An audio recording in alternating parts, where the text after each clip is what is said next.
నమస్తే రమగారు. నమస్తే జయ. రమగారు, గతంలో మనం కొంచెం అమ్మవారి ప్రాశస్త్యం ఉన్న స్టోరీలు చెప్పుకున్నాం. ఒక స్టోరీ అయితే నాకు అసలు అది ఎవర్ గ్రీన్ స్టోరీ, మనకి అమ్మవారి గాజుల స్టోరీ అండి. ఇప్పటికీ అది చూస్తే అబ్బా ఎంత బాగుందో అనిపిస్తుంది. ఇప్పటికీ ఆ కథ ఫలానా అయింది అని నాకు వస్తూనే ఉన్నాయి మెసేజ్లు. 2 ఏళ్ళు అయిపోయింది. ఎంత ఎన్ని పుస్తకాలు వచ్చినాయో. అవును, అలాంటి కథ మన మా బాస్ సుమన్ గారు కలిసినప్పుడల్లా ఏదైనా స్టోరీ విషయం వచ్చినప్పుడల్లా, జయ రమగారితో ఇలాంటి స్టోరీస్ ఏమైనా ఉంటే ఇంకొంచెం చెప్పించింది జయ, అమ్మవారి స్టోరీలు చాలా బాగుంది చాలా బాగుంది అని చెప్తూ ఉంటారు ఆయన. చాలా మంది ఇష్టపడతారండి ఆ కథ. అలాంటివి ఏదన్నా ఇంకా ఏమన్నా ఉంటే మీ దగ్గర, మీ ఐడియాలో ఉంటే ఒకటి చెప్పండి. మరి అలాంటిది కాదు కానీ అమ్మవారికి సంబంధించిందే ఒక కథ చెప్తాం. మొన్న ఒకటి చెప్పుకున్నాం మనం, చెట్టులో అమ్మవారు ఉండటం. అవును, ఇది ఒకటి చెప్దాం. ఒక పల్లెటూరులో సుబ్బయ్య అని ఒక ఉప్పు వ్యాపారస్తుడు ఉండేవాడు. ఉప్పు అమ్మేవాడు అనమాట. ఉప్పు వ్యాపారం అంత పెద్ద ఖాస్ వ్యాపారం కాదు. పాత రోజుల్లో ఎంత ఉప్పు 10 పైసలు కానీ అర్ధనా కూడా ఉండేది. అయితే ఇంక పెద్ద వ్యాపారం ఏమీ లేదు. పొద్దున్నే పోయి అమ్ముకుని వచ్చి రాత్రికి ఆ మిగిలింది వచ్చింది దాంతో రోజు గడిచేది. కష్టంగానే గడిచేది. 3-4 పిల్లలు, అమ్మ నాన్న, 1-2 అన్నదమ్ములు అలా ఉండేది కుటుంబం. అయితే ఈయన ఏం చేసేవాడంటే వీళ్ళ ఊరు దాటి పక్క ఊళ్ళు వెళ్ళాలి వ్యాపారానికి. ఈ ఊరు దాటి వెళ్తుంటే ఊరు బయట ఒక చిన్న అడవి, చిట్టడవి లాగా ఉండేది. ఆ అడవిలో ఒక చిన్న అమ్మవారి గుడి ఉండేది. అది పెద్ద గుడి ఖాస్గా కూడా కాదు, మన గ్రామ దేవతల గుళ్ళు ఉంటాయి కదా, కొద్దిగా పొట్టిగా ఉన్న గుడి. వంగి దండం పెట్టాలన్నమాట. కూర్చుంటే అక్కడ కూర్చోవచ్చు కూడా, కాస్త కొద్దిపాటి నీడ కూడా ఉంటుంది. రోజు ఆవిడకి దండం పెట్టేవాడు, వ్యాపారం బాగా జరిపించమ్మా అని. ఎప్పుడైనా వాన బంగుడు వస్తే ఆ గూడు దగ్గరే వంగి కాసేపు కూర్చునేవాడు. కూర్చున్నప్పుడు అనుకునేవాడు, నేను బతికి బాగుంటే, బాగా సంపాదిస్తే గుడి కడతానమ్మా నీకు అని చెప్పుకునేవాడు. వెళ్తూ దండం పెట్టేవాడు, వస్తూ దండం పెట్టుకునేవాడు. అయితే ఏమైంది, అట్లా రోజులు గడుస్తూ ఉన్నాయి. ఏదో బొటాబొటిగా వచ్చేది. ఆ బొటాబొటి దాంతో ఏదో తిని, అంటే పోకుండా బతికుండా ఉండేంత సంపాదన మాత్రమే అనమాట. ఓ దాచుకునేది, పెద్ద కొనుక్కునేది ఏం లేదు. 4,000 నోట్లోకి అన్నానికి మాత్రం సరిపోయేది. ఇలా జరుగుతుండగా ఒకసారి ఒక వర్షాకాలంలో, ఉప్పు సాధారణంగానే వర్షాకాలం కొంచెం నీరు గారిపోతుంది. అవును, సహజంగానే రాళ్ళ ఉప్పు మెతక మెతకగా అయిపోతుంది, తడి తడిగా ఉంటుంది. పైగా కొలిచినప్పుడు ఎక్కువ వచ్చేస్తుంది. అప్పట్లో తూనికలు తక్కెడ్లు లేవు కదా, సేరు కొలత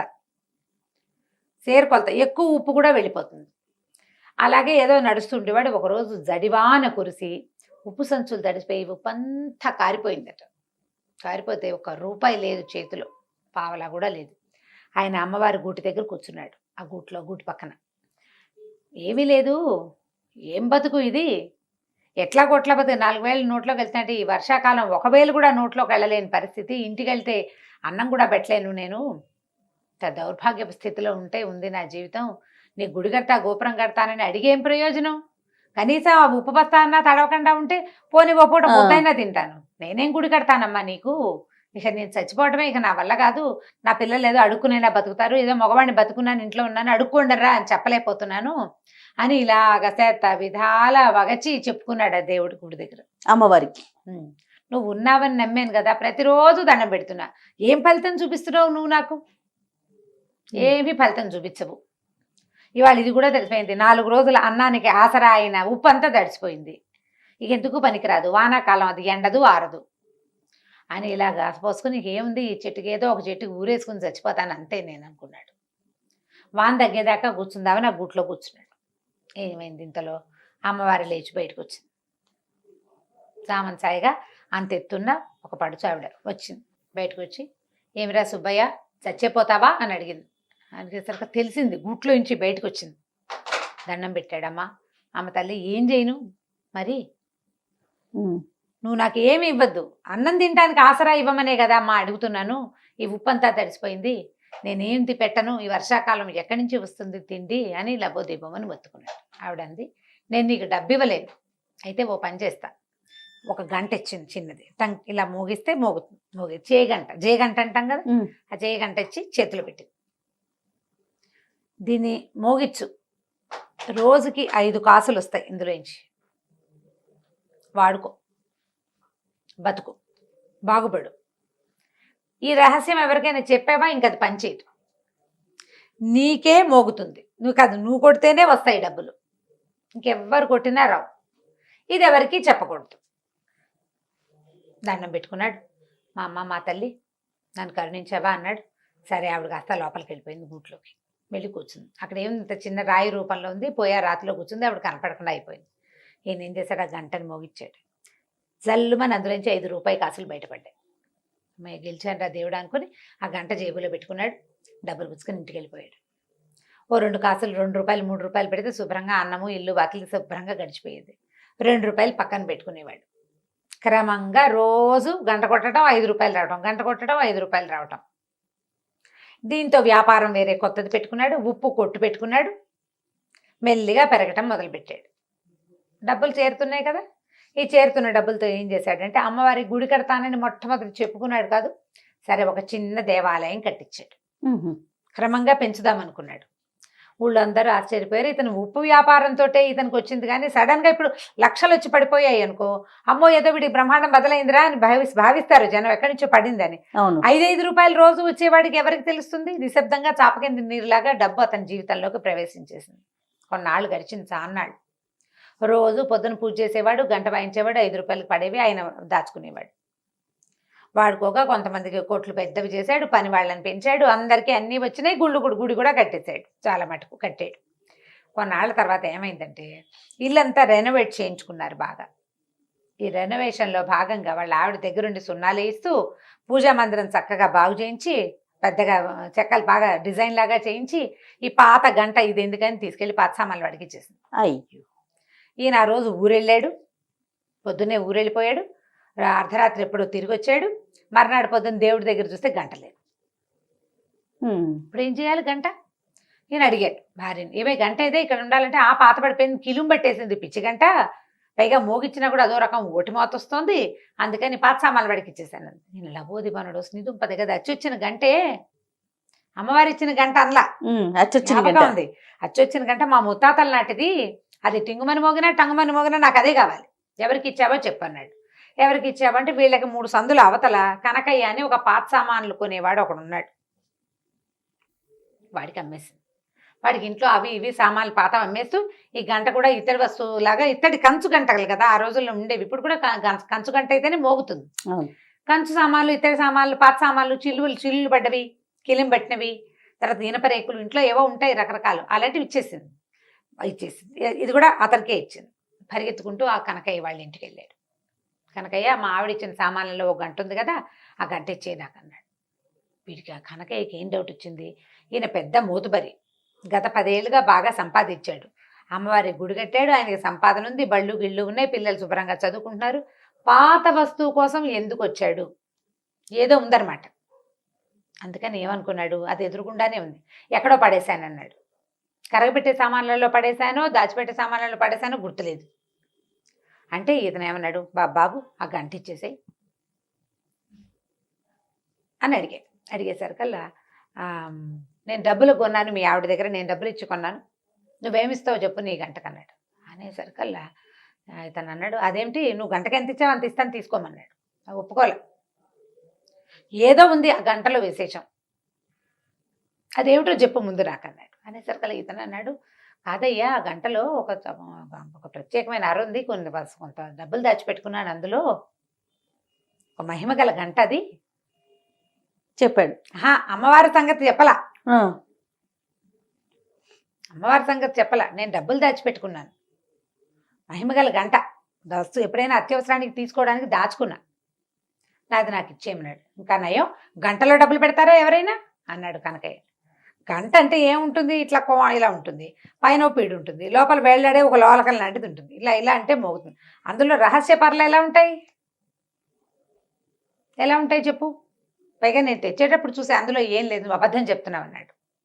కాదు నిజమే చెప్తున్నాను, నా మాట అబద్ధం అని తెలితే 1000 వరహాలు ఇస్తాను, నేను ఆ గంటలో ఇచ్చి డబ్బులు తీయలేకపోతే 1000 వరహాలు ఇస్తా, నువ్వేమిస్తావో చెప్పన్నాడు ఈయన సుబ్బయ్య గారు. ఈతను ఏమన్నాడు, నేను 1000 వరహాలు ఇస్తా, ఆ గంటలో ఏం లేదన్నాడు. రేపొద్దున చూపిస్తానన్నాడు. సరే ఈయన ఏమనుకున్నాడు, సరేలే వాడేం చేయలేడు దాన్ని, ఈయన ఇంటికి వెళ్ళిపోయాడు. మర్నాడు పొద్దున జనాలందరినీ పిలుచుకుని ఆయన వచ్చాడనమాట.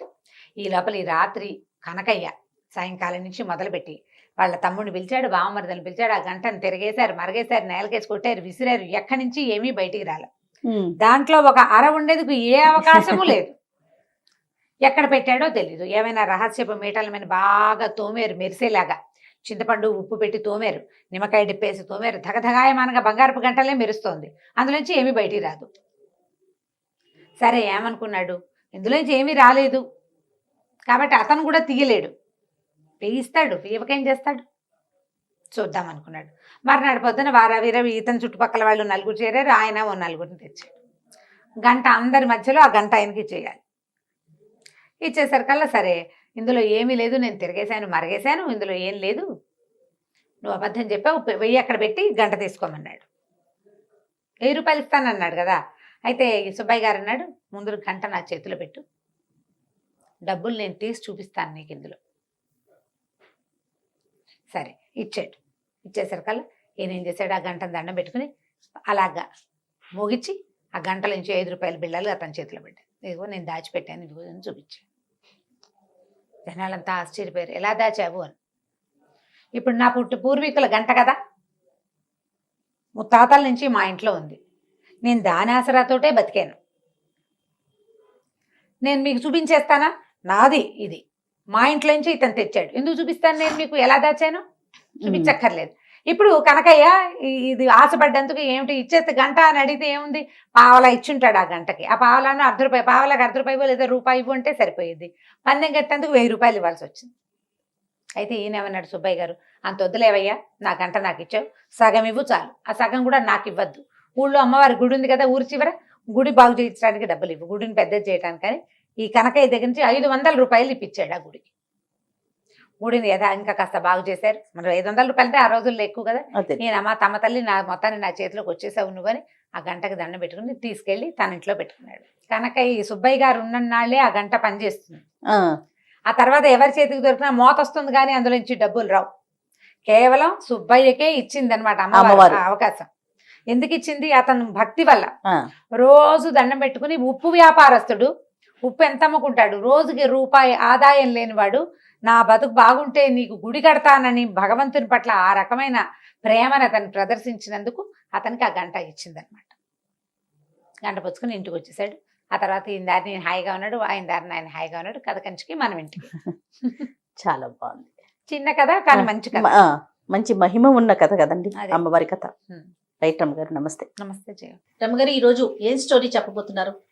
భక్తి, భక్తిని గురించిన ఒక కథ చెప్తాం. ఓకే, అంటే భక్తిని పెంపొందించటమా? పెంపొందించటం కాదు, అసలు భక్తి నమ్మకం అపనమ్మకం, భగవంతుడిని తెలుసుకోవటం తెలుసుకోకపోవటం, జ్ఞానికి అజ్ఞానికి ఉండే వ్యత్యాసం ఏమిటి?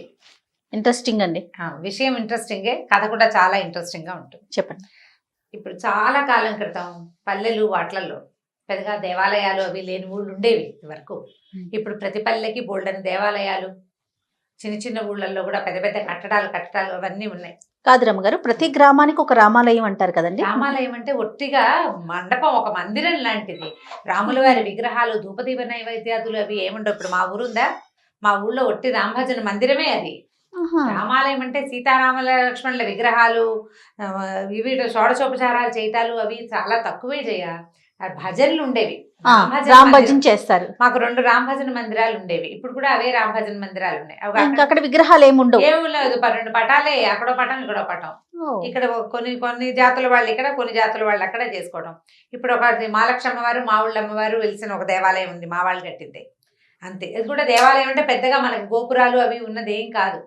ఒక భక్తికి ఒక సులువైన మార్గం అంతే. భగవంతుని తలుచుకునేందుకు సులువైన మార్గాలు.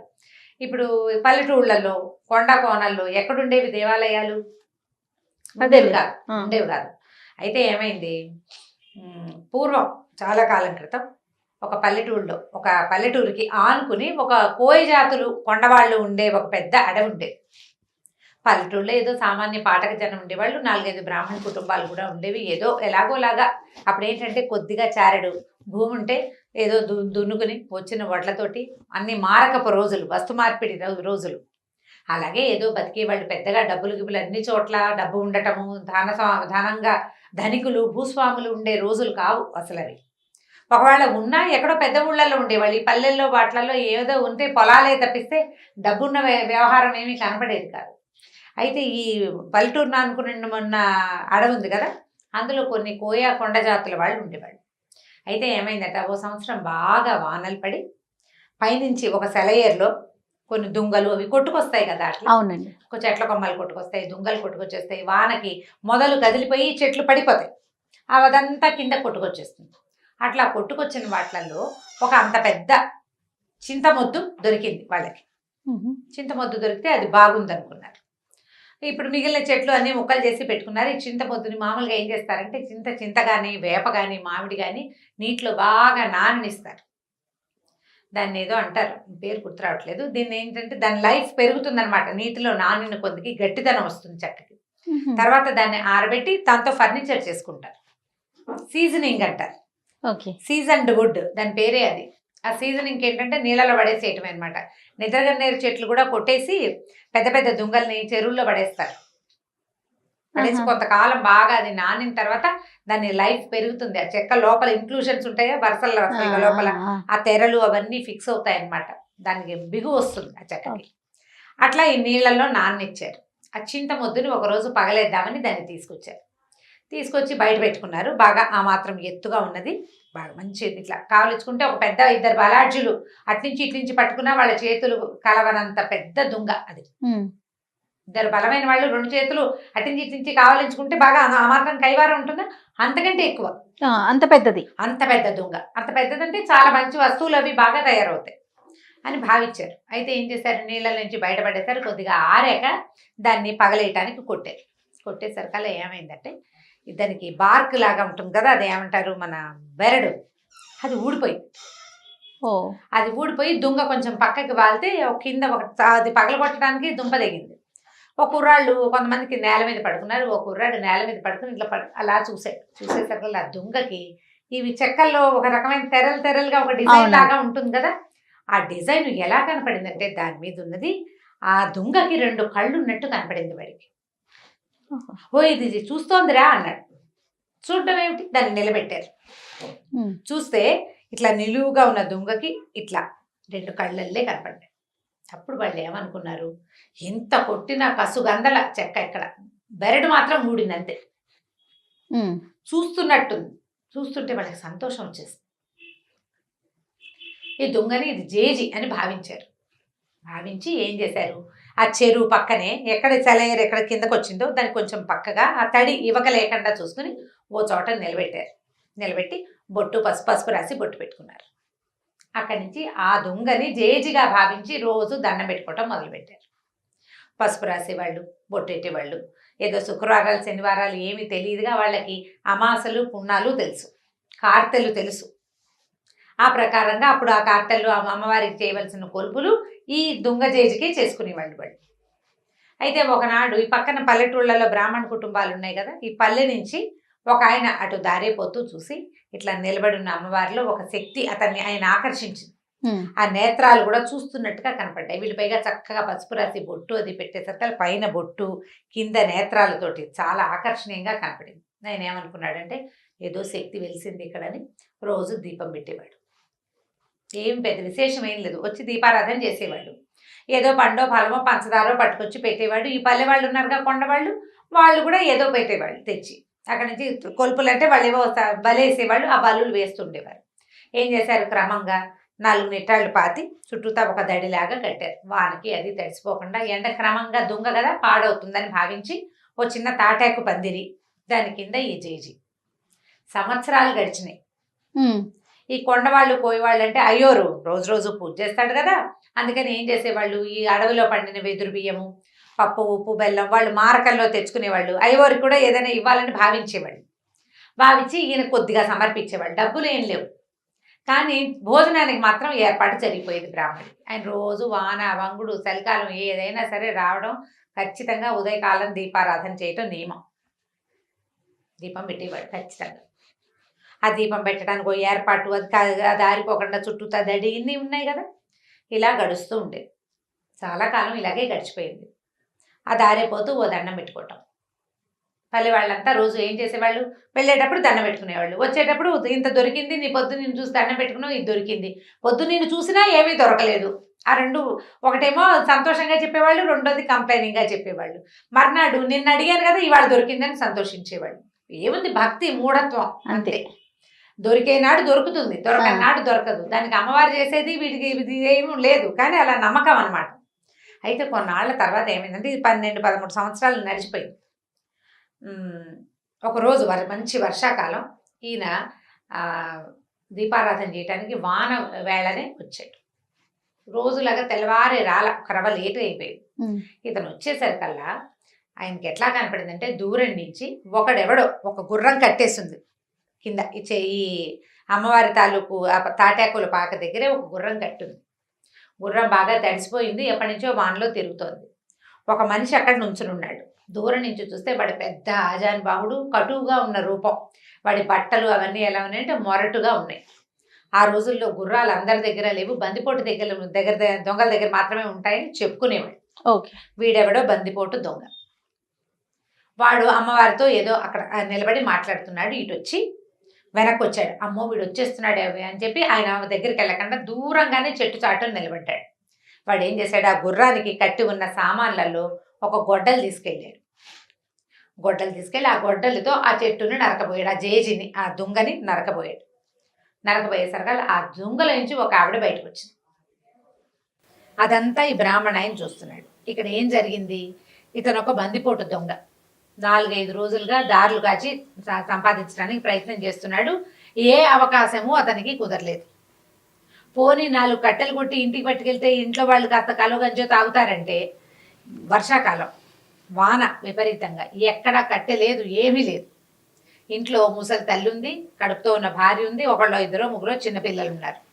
వాడికి ఆహారం అవసరం ఇంటికి. దొంగే వాడు ఇదంతా చూసి ఎక్కడ అడవిలో దొరక్క తిరిగి వెళ్ళిపోతూ ఈ దుంగను చూశాడు. ఈ కట్టడంలో ఉండి ఏమి తడి అంటూ అంటకుండా ఉన్నది. దీన్ని పగలేసి సగమైన గుర్రం మీద మోసుకెళ్ళిపోతే ఓ సంచి తెచ్చుకున్నాడు. గోన్ సంచి కూడా ఉంది వాడి దగ్గర. తడవకుండా పట్టుకెళ్ళిపోతే పట్నం పట్టుకెళ్ళి అమ్మేసుకోవచ్చు. ఇంట్లో వాళ్ళకి 4 నూకలు వస్తాయి, కాస్త 4 నూకలు కొనుక్కోవచ్చు. ఆ ఉద్దేశంతో అతను ఏం చేశాడు, ఇక్కడ ఏమి ఆ వస్తువు దొరికింది ఏమీ లేదు. పూజ జరుగుతోందని తెలిసింది, కానీ పూజ ఏమిటి దుంగకి? తను చేయడు ఆ పూజ, జస్ట్ చూశాడు అంతే. గొడ్డలు తీసుకొచ్చి నరకబోయాడు. నరకపోతే అందులోంచి అమ్మవారు లేచి బయటకు వచ్చింది.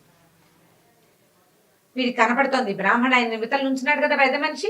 ఈయనకి ఎలా కనపడింది, ఒక చామన్ సాయిగా ఎత్తుగా పెద్ద బొట్టు పెట్టుకుని, కొప్పు వెనకాల పువ్వులు అవి ఉన్నాయి, ఏదో ఒక నేర్చీర కట్టుకున్న ఒక నడి వయసు పాటక స్త్రీలాగా కనిపిస్తోంది. కానీ ఖచ్చితంగా దుంగలోంచే వచ్చింది. అప్పుడు ఆవిడ ఏం చేసింది, ఏరా నాయన ఇట్లా కొట్టేస్తున్నావు, నేను ఎప్పటి నుంచో ఈ దుంగలో ఉన్నాను, ఈ పాటకు జనం అంతా దండం పెట్టుకుంటారా నన్ను, నువ్వు దుంగను కొట్టద్దు నువ్వు అన్నది. అనేసరికల్లా ఆ దొంగ అన్నాడు, నేనేం చేయను, నాకు ఎక్కడ ఏమీ దొరకలేదమ్మా, ఏదైనా 1 రూపాయి దొరికినా నిన్ను వదిలిపెట్టి వెళ్ళిపోయేవాడిని, పగలేసి తీసుకెళ్ళాను అనుకో 10 రూపాయలు దొరుకుతాయి, నేను అందుకే కొట్టబోయాను అన్నాడు. అనేసరికల్లా ఆవిడేమంది, డబ్బులే కదా నేను ఇస్తానని ఆవిడ ఏం చేసింది, ఇంత మూట ఎత్తి వాడి చేతిలో పెట్టింది. గల్లుమంటోంది మూట. దూరం నుంచి మనకి డబ్బుల కట్టలు అవి ఇవ్వడం తెలిసిపోతుంది కదా. ఈ డబ్బు గల్లుమనటం, ఒక డబ్బుల మూట, చిన్న మూటలు ఉంటాయి డబ్బులు. ఆ రోజుల్లో ఏం చేసేవాళ్ళు, సంచుల్లో వేసి నాణేలు కదా. తెలిసింది అతనికి, బ్రాహ్మడికి అర్థమైంది. ఆ మూట ఎత్తి వాడి చేతిలో పెట్టింది. వాడి వీడికి వంగి వీడి కాళ్ళకి దండం పెట్టి వెళ్ళిపోయాడు. అవురా 12-13 సంవత్సరాల నుంచి అర్చన చేస్తుంటే 10 పైసలు ఇవ్వలేదే నాకు, వీడెవడ గొడ్డలెత్తితే ఇచ్చేసింది. ఇదనమాట మార్గం. ఇదే కదా మార్గం. సరే ఏం చేశాడు, ఆ దీపారాధన పక్కన పెట్టి ముందు ఇంటికి వెళ్ళిపోయాడు. మళ్ళీ ఊళ్ళోకి వెళ్ళి గొడ్డలు పుచ్చుకొచ్చాడు. గొడ్డలు పట్టుకొచ్చాడు. సరే దీపాన్ని సామాన్లు కూడా పట్టుకెళ్ళి అన్నీ అక్కడ పెట్టి గొడ్డలు ఎత్తాడు కొట్టడానికి. ఎత్తటమేమిటి, గంటలు గణ గణ గణ గణ మోగిపోయింది. 1 గంట ఉంది అక్కడ. 1 గంట ఎన్ని గంటలు గానో మోగింది. పెద్ద వెలుగు వచ్చింది ఒకేసారి. పిడుగు పడితే మెరుపు వస్తే ఎలా వస్తుంది, ఆ మెరుపు మనకు కంటి ముందే మెరిస్తే కళ్ళు చీకట్లు గమ్మిపోవు మనకి. పెద్ద మెరుపుల్లే వచ్చింది. ఈ దెబ్బ అసలు ఇట్లా దానికి తగలకుండా, ఇంకా తగల్లా గట్టిగా తగలక ముందే పెద్ద మెరుపు, గంట మోగిపోయింది విపరీతంగా. కళ్ళు కాసపోయినాయి బ్రాహ్మణాయనకి. అమ్మో నా కళ్ళు కనపట్ల, మెరుపు కళ్ళు మిరుమిట్లు కొలిపోయి ఇవి గొడ్డలి పడిపోయింది. కళ్ళు మూసుకుని కింద కోలిపడిపోయాడు. అక్కడి నుంచి లోపల నుంచి అమ్మవారు లేచి బయటకు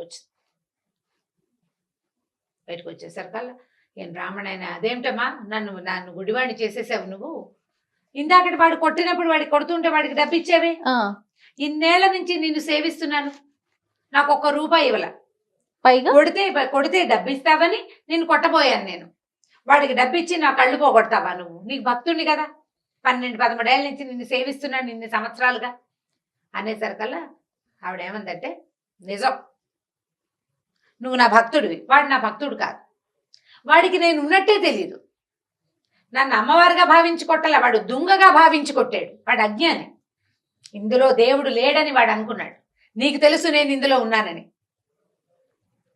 నీకు తెలుసు కదా, తెలిసి నువ్వు నన్ను కొట్టబోయావు, భగవంతుడని తెలిసి శక్తి అని తెలిసి కొట్టబోయిన వాడికి కళ్ళు పోవాలా ప్రాణం పోవాలా,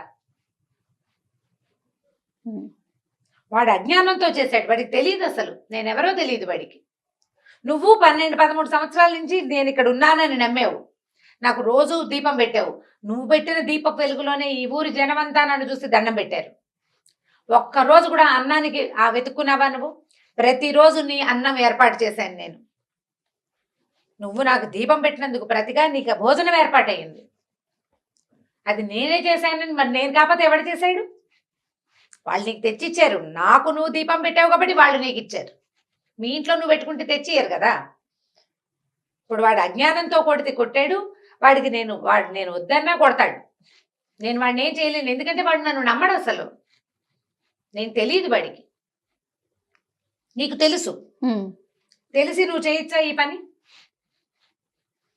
తెలియని వాడు ఏ తప్పు చేసినా ఓకే, తెలిసిన వాడు చెయ్యొచ్చా, ఇది తప్పని నీకు తెలుసు, చెయ్యకూడదు కదా, అందుకే నీ కళ్ళు పోయినాయి,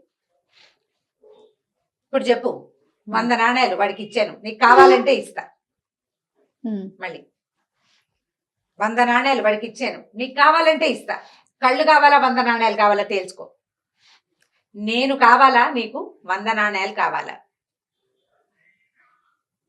ఇప్పుడు సమాధానం ఏది, బ్రాహ్మణుడు నిర్ఘాంతపోయాడు, కాదు డబ్బుకు ఆశపడ్డాను నేను, ధనదేవత నన్ను అట్లా పిలిచింది, ఇన్నాళ్ళు నువ్వు నాకు అన్నం పెడుతున్నావన్న జ్ఞాపకం నాకు లేదు, నీ వల్లే నేను ఉంటున్నాను, నువ్వు నన్ను ఉండనిచ్చావు కాబట్టి ఉన్నాను ఇన్ని సంవత్సరాలు, నేను ప్రతిరోజు దీపం నేను పెట్టట్లేదు, నన్ను నువ్వు పెట్టనిచ్చావు, గుర్తించాడు, మనకు అవకాశం ఇస్తాడమ్మా భగవంతుడు, నేను చేస్తున్నానని అనుకుంటే ఎట్లా, ఈ పని చేసేందుకు నాకు అవకాశం భగవంతుడు ఇచ్చాడు, ఆయన ఇవ్వదలుచుకోలేదు, శక్తి మన ఈ పని చెయ్యనివ్వలేదు అంటే చెయ్యనివ్వదు, అంతే, ఇంకా చెయ్యనివ్వదలుచుకోకపోతే ఇక చెయ్యదు, ఏం లేదు, సున్నా, మనం ఇదంతా నీ ప్రతిభ ఎట్లా అవుతుంది, నీ కాలు చెయ్యి కదులుతున్నాయంటే నీ వల్ల, అది కాదే, నీ వల్ల కాదు, ఎవ్వడి వల్ల కాదు, నీ లోపల అంతర్జ్యోతి ఒకటి వెలుగుతున్నంత సేపే నువ్వు చేయగలుగుతావు, ఆ జ్యోతి కొడిగట్టిన మసిబారిన నీ వల్ల కాదు, దాన్ని అలా వెలిగించి ఉంచేదే భగవత్ శక్తి, అది ఒప్పుకుంటేనే నీ కాళ్ళు చేతులు అన్ని సమస్తము వదులుతాయి, నువ్వు చేస్తావు క్రియ, ఏదో విజయం సాధిస్తావు, భగవంతుడు ఒప్పుకొని శక్తి ఒప్పుకోనప్పుడు ఇంకా నువ్వు చేసేదేం లేదు, అవును, దాంతో ఆవిడ కాళ్ళు పట్టుకున్నాడు, నన్ను రక్షించు, నాకు బుద్ధి వచ్చింది, నేను జ్ఞానిగా ఉన్న అజ్ఞానిని, భగవంతుడు ఉన్నాడని తెలిసినా తెలుసుకోలేని అజ్ఞానిని నేను, నన్ను కరుణించమంటే ఆవిడకి కళ్ళు వచ్చేసినాయి బ్రాహ్మడికి, కానీ ఆ అమ్మవారు అతనికి కనపడలా, బతిమలాడుకున్నాడు, కనిపించమని, నాకు ఒక్కసారి కనపడు, దూరం నుంచి చూశాను నిన్ను దగ్గర నుంచి చూసే అవకాశం నాకు ఇవ్వు, ససేమిరకు మూవ్ అనలేదు, జీవితంలో అతను ఆ శక్తిని చూడలేడు, ఇప్పుడు అసలు అమ్మవారు ఒక శక్తి అని ఈ చెక్కలో ఉందని వాళ్ళు పూజిస్తున్నారని తెలియని అజ్ఞాని, ఒక దారులు కాచే దొంగవాడికి సాధారణంగా మనిషి రూపంలో ప్రత్యక్షమై వాడితో మాట్లాడి వాడిని నెమ్మదిపరిచి వాడికి కావాల్సిన డబ్బులు ఇచ్చి ఈ పని చేయబోక అని చెప్పి పంపించేసింది, ఇన్ని సంవత్సరాలుగా పూజ చేస్తున్న వాడికి ఎప్పటికీ వాడికి అవకాశం కనిపించదు, ఆ మనిషికి అవకాశం లేదా, బ్రాహ్మడికి ఆ అవకాశం ఇవ్వకుండానే అమ్మవారు లోపలికి వెళ్ళిపోయి, ఆ తర్వాత ఎప్పుడూ ఎవ్వరికీ కనపడలేదట, కానీ పూజ మాత్రం జరుగుతూనే ఉండేది, పూజ జరిగేది, ఈ నిదర్శనం ప్రపంచానికి తెలిసింది, ఆ నిదర్శనానికి ప్రత్యక్ష సాక్షి అయిన బ్రాహ్మడికి మాత్రం అమ్మ తాలూకు సారూప దర్శనం, సహజంగా ఉన్న రూపంలో ఉన్న దర్శనం ఆమె ఎట్లా కనపడుతుంది అతను ఎప్పటికీ చూడలేకపోయాడు, తెలుసుకోలేకపోయాడు. మనం ఏదైనా తప్పు అని మన లోపల తెలిస్తే అది చేయకూడదు. శక్తి ఉంది, ఏది కనపడదే అలా ఉంటుందా ఇలా ఉంటుందా కనపడదే అని అడగకూడదు.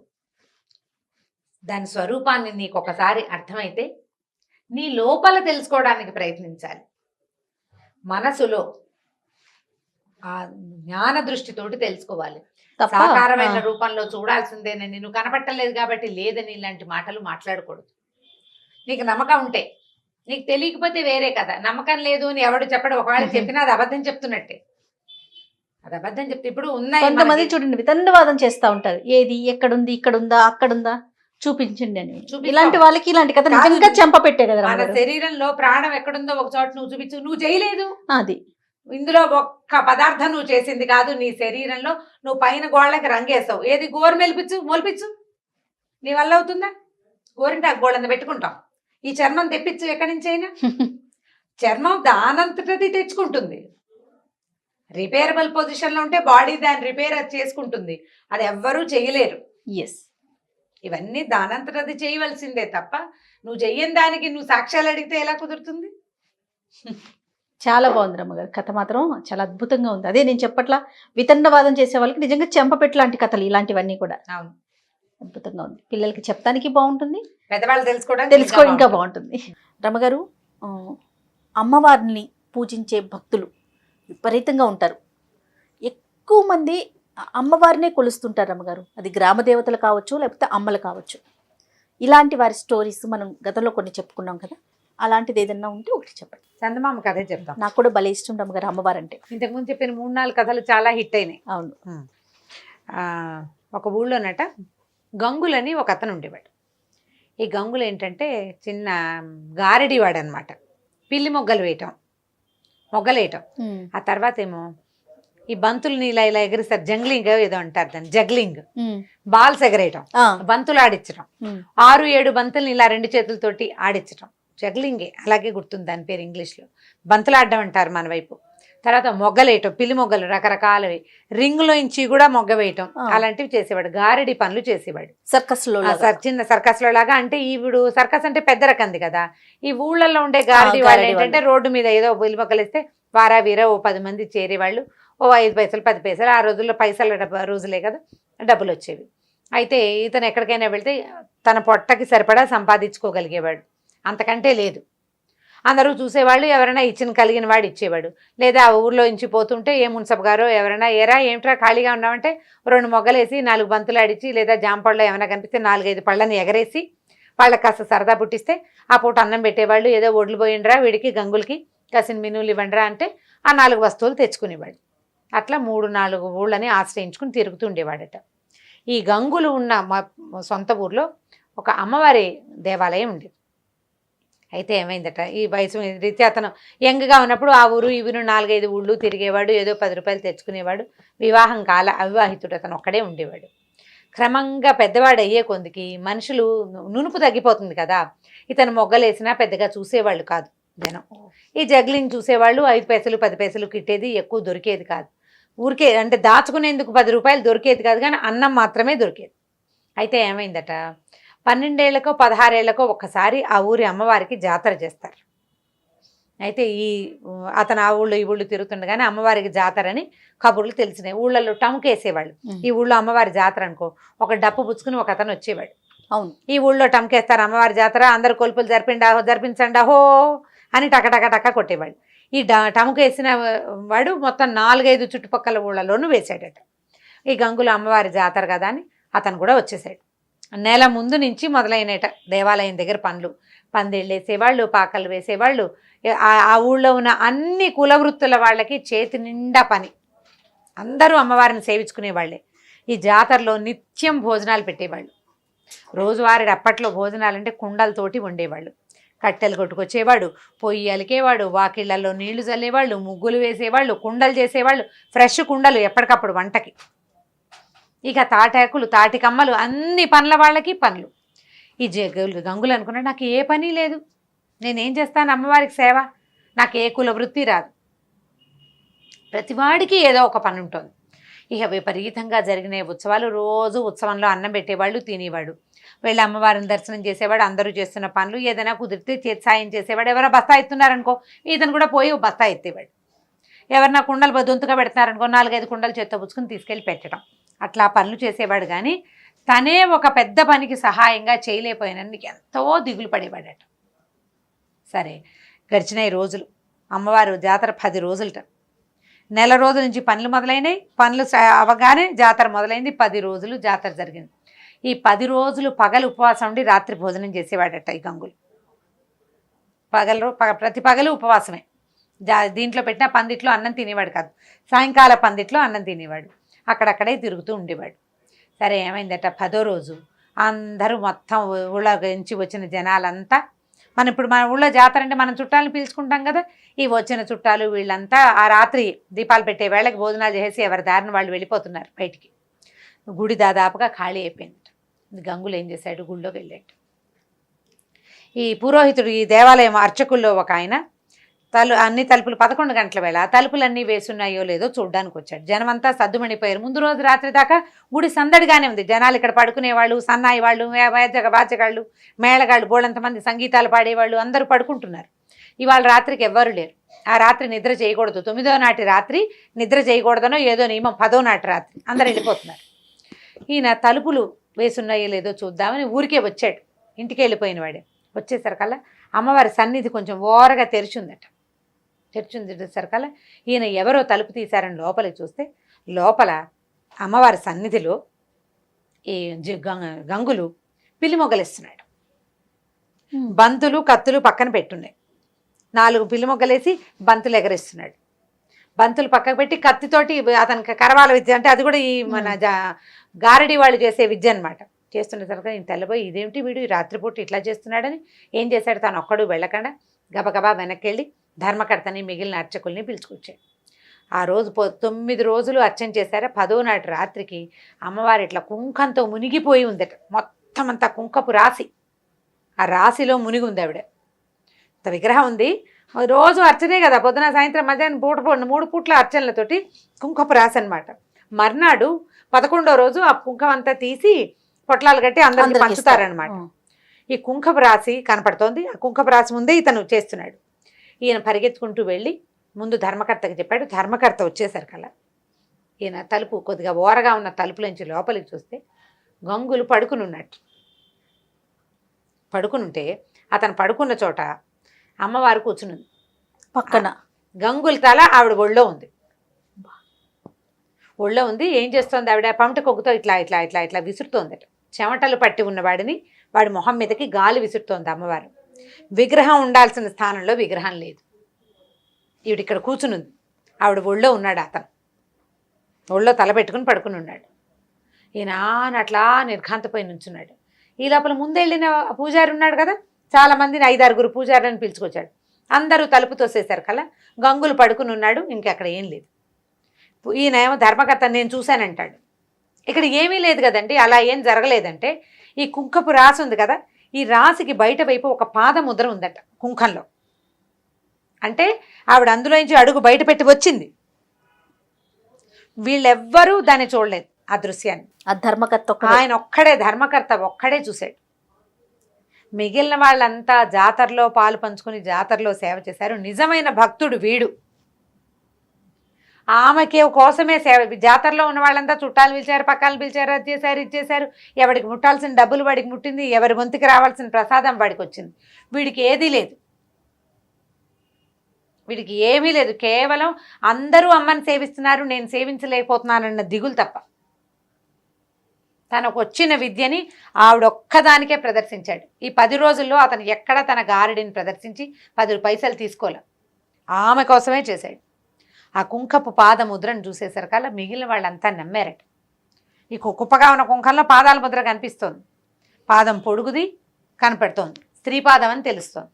దాంతో అందరూ నిద్రలేపారు. అతన్ని నిద్రలేపితే అమ్మవారిని సేవించుకోవడానికి వచ్చానని చెప్పాడు. బయటికి పంపించేశారు. అందరు కలిసి అతన్ని తీసుకెళ్లారు. ఆ తర్వాత గంగుల్ని ఆ దేవాలయంలోనే ఉంచుకున్నారట. అతను దేవాలయ సేవకుల్లోనే ఉన్నాడు. నిజమైన భక్తి ఎవరిదంటే భగవంతుడి కోసమే ఎవరైతే నిస్వార్థంగా ఆయన భగవంతుడి కోసమే చేసే సేవ అని భావిస్తాడో వాడిది నిజమైన భక్తి. వాడి కోసం అమ్మ వాడు అలసిపోతే ఆదరించడానికి వస్తుంది, వాడికి ఆకలిస్తే అన్నం పెడుతుంది. మిగిలిన వాడు ప్రయత్నపూర్వకంగా సాధించాలి దాన్ని. నిజమైన భక్తుడికి ఏ ప్రయత్నం ఒక్కర్ల, భక్తే వాడి ప్రయత్నం, అంతే, అదే సాధనం, అదే ఇంకా ఏమీ లేదు, భక్తే వాడి సాధన. ఆ రకంగా ఈ భక్తుడైన గంగులు అక్కడే ఉండిపోయాడట. ఇంకా అతను ఎప్పుడూ బంతులు ఆడలేదు, ఏమీ చేయలేదు, కేవలం దేవాలయంలో ఆ పని ఈ పని చేస్తూ అక్కడే ఆవిడని సేవిస్తూ ఉండిపోయాడు. కథ కంచికి మనం ఇంటికి. చాలా అద్భుతంగా ఉంది రమ్మగారు కథ. అంటే మీరు చెప్తున్నంతసేపు అలా కథలో లీనమైపోతున్నాం. చాలా బాగుంది. పిల్లలకి చెప్తాను కానీ మనకైనా ఒక భక్తిపూర్వక కథ కదా. రమ్మగారు, మనము ప్రతి స్టోరీలో పిల్లలకి సంబంధించి ఒక నీతి కథ మాట్లాడుకుంటూ ఉంటాం. ప్రతి వీడియోలో కూడా మనం అది కంటిన్యూ చేస్తూ వస్తున్నాం. అయితే ఈరోజు నాకేమనిపించిందంటే, తల్లులకి ఏదైనా చెప్పదగ్గ స్టోరీ ఉంటే చెప్పిద్దాం మీతో అని అనిపించింది. కానీ మీరు ప్రతి దాంట్లో ప్రతి వీడియోలో కూడా మీరు చెప్తూనే ఉంటారు, ముందు తల్లులు నేర్చుకోవాలి, తల్లులు ఆచరించాలి, తర్వాత పిల్లలు ఫాలో అవుతారని. సరే, తల్లులకి కథ అంటే ఇది ఒక నా ఫేవరెట్ స్టోరీ. చాలా సంవత్సరాల క్రితం చదివాను నేను. బహుశా నా కాలేజ్ మొదలైన కాలంలో 30 ఏళ్ళైనా అయ్యిందని అనుకుంటున్నా. అంత పాత కథ. మామూలుగా నేను రైటర్స్ని గుర్తుపెట్టుకుంటా. ఏదైనా ఒక కథ చదివితే కథ రైటర్ ఎవరు చెప్తూ ఉంటారు కూడా మీరు. ప్రతిదానికి రైటర్ పేరు చెప్తాను. నేను చదువుతాను అంటే ఇప్పుడు ఒకరి కథలు నచ్చినాయి అనుకో, వారి కథలు వెతుక్కుని అవి చదవటం, అలా నాకు ముందు నుంచి అలవాటు ఉంది. మా దగ్గర లైబ్రరీ చాలా పెద్దది ఉంది, మా కాలేజీలో ఉంది. మా నాన్నగారికి బాగా పుస్తకాలు కొనే అలవాటు ఉంది. మా అన్నయ్య అంతే, పుస్తకాలు ఎక్కువ ఉండేవి మా ఇంట్లో. దానివల్లే నేను ఎక్కువ చదవటం వల్లే ఈ పని చేయగలుగుతున్నాను అనమాట. అయితే నేను చదివిన ఈ కథ తాలూకు రైటర్ ఎవరో ఆ రోజున నేను శ్రద్ధ పెట్టి తెలుసుకోవాలి. ఏదో పత్రికలో చదివినట్టే నాకు జ్ఞాపకం. బాగా చాలా బాగా మనసుకు హత్తుకుపోయి ఉందన్నమాట. ఆ కథ చదివిన మొదటి రోజున, అంటే మొదటిసారి చదివినప్పుడు ఎంత రోమాంచితంగా, ఎలా అత్యద్భుతంగా అనిపించిందో ఎన్నిసార్లు చెప్పుంటానో, 100 సార్లు చెప్పుంటా ఆ కథ నేను. ప్రతిసారి నాకు అదే ఫీల్ కలుగుతుంది. చాలా అత్యద్భుతమైన కథగా తోస్తుంది. నేను చాలా మందికి చెప్పినప్పుడు ఈ కథ రైటర్ ఎవరో తెలుసా, మీరు ఎక్కడైనా చదివారా అని అడుగుతూనే ఉన్నాను. నాకు దాని ఆన్సర్ రాలేదు. ఇవాళ ఇప్పుడు అంటే మనం ఈ ప్రోగ్రామ్ స్టార్ట్ చేసిన దగ్గర నుంచి ఏదో ఒక సందర్భంలో ఈ కథ చెప్పి దీని రైటర్ ఎవరు, వారెవరో తెలుసుకోవాలని కోరిక ఆడియన్స్లో ఎవరైనా, ఇప్పుడు మన 100 మంది చూస్తారు, వాళ్ళలో ఎవరో ఒకళ్ళు ఈ కథని ఫలానా వారు రాశారు ఆయన పేరు తెలిస్తే చాలా సంతోషిస్తాను నేను. చూడండి, మామ్ ప్రేక్షకులందరూ రమ్మగారి కోసమైనా మీకు ఎవరికైనా ఆథర్ నేమ్ తెలిస్తే కనుక డెఫినెట్గా కామెంట్ రూపంలో తెలియజేయండి. అయితే ఈ వీరు రాసిన కథ అప్పుడు నేను చదివిన దానికి ఇప్పుడు నేను చాలా సంవత్సరాల నుంచి ఆ కథ అప్పుడప్పుడు రకరకాల సందర్భాల్లో చెప్తున్నాను. కొంత డీటెయిలింగ్లో చిన్న మార్పులు ఉండొచ్చు. కథను జనరల్గా మనం ఓన్ చేసుకుంటాం. మామూలుగా నేను చదివిన కథలు ఎలా చదివాను యథాతథంగా అలా మనం చెప్పం కదా, చిన్నప్పుడు మార్పులు వస్తాయి. ఫ్రేమ్ మాత్రం, అంటే స్టోరీ ఫ్రేమ్ మాత్రం అదే ఫ్రేమ్. అయితే ఇది ఒక 200 ఏళ్ల నాటి కథ అనుకుందాం, అలా అయ్యుండొచ్చు అనిపిస్తోంది. అంటే ఆ కథ చెప్పిన సందర్భం దీన్ని బట్టి. అప్పట్లోనట ఒక గాజుల వ్యాపారి ఉండేవాడు. ఓకే. ఈ గాజుల వ్యాపారం అంటే ఇప్పుడు మామూలుగా మనం షాప్కి వెళ్ళి కొనుక్కుంటున్నాం. ఒక 20-30 ఏళ్ళ నాడు, 10-15 ఏళ్ల నాడు, ఇప్పుడు కూడా మరి పల్లెటూళ్ళల్లో కనపడుతుందేమో, గాజులు మలారం అనేవాళ్ళు. మలారం దింపటం అనేది ఒక ప్రోగ్రాం కింద ఉండేదన్నమాట. ఈ గాజులు వాళ్ళు ఏం చేసేవాళ్ళు అంటే, ఒక పెద్ద మూటలో ఒక గాజుల పెట్టెలు పెట్టుకుని తీసుకొచ్చుకునేవారు. ఊళ్ళ వెంట తిరిగేవాళ్ళు. ఊళ్ళల్లో గాజులు వేయించుకోవటం అంటే ఇక్కడి నుంచి ఇక్కడ దాకా గాజులు దగ్గరగా వేసేవాళ్ళు. అంటే లూజ్గా ఉండే గాజులు తీసి పక్కన పెట్టే రకంవి కాదు, గాజులు ఉండాలి చేతి నిండా.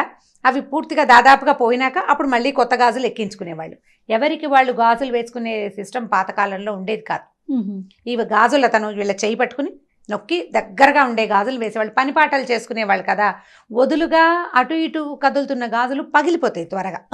మట్టి గాజులు వేసుకోవటం అంటే, ఇప్పుడు దగ్గరగా గుత్తంగా ఉన్నాయనుకో, చేతి నిండా ఉన్న గాజులు ఏ పని చేసినా పగలవు, చిన్నగా సవడి చేస్తూ ఉంటాయి. గాజుల చేత్తో అన్నం పెట్టడం అనేది ఒక ఏమనాలంటే రకరకాల సేయింగ్స్లో గాజుల చేత్తో అన్నం పెట్టడం అనేది ఒక సేయింగ్. అయితే ఈ గాజుల వ్యాపారి ఉండేవాడు. ఈయన చాలా దేవీ భక్తుడు. ఓకే. అయితే ఆయన పేరేదో కానీ ఆయన దుర్గా అనేవాడు. ఎప్పుడు దుర్గా నేను రామ అంటుంటాను నేను, అలా ఆయన దుర్గా అనేవాడు. ఈ దుర్గా ఎట్లా అంటే, కనపడ్డ అమ్మాయి దుర్గే, గాజులు వేయించుకునే అమ్మ తల్లి దుర్గే, అందరూ దుర్గలే. అతను అలా దుర్గా అని ఎప్పుడు దుర్గని తలుచుకుంటుందంటే ఆయన దుర్గాదాస్ అనేవాళ్ళట. అయితే ఈ దుర్గాదాసు ఊళ్ళ వెంట తిరుగుతుండేవారు, గాజులు వేసేవాడు. అయితే ఒకసారట ఆయన ఒక ఊరు నుంచి రెండో ఊరికి వెళ్ళాలంటే అప్పుడు నడకదారులే కదా, అప్పుడు ఇలా ట్రాన్స్పోర్టేషన్ అవి ఉన్నవి కాదు. ఈ నడక దారిలో ఆయన వస్తూ ఉంటే ఒక చెరువు పక్క నుంచి వెళ్తున్నాడు. ఆ చెరువు గట్టున ఒక అమ్మాయి కనపడింది ఆయనకి. అమ్మాయి మరి చిన్నపిల్ల కాదు, ఒక 25-30 సంవత్సరాల లోపల వయసు ఉంటుంది. అందంగా చక్కగా బాగుంది.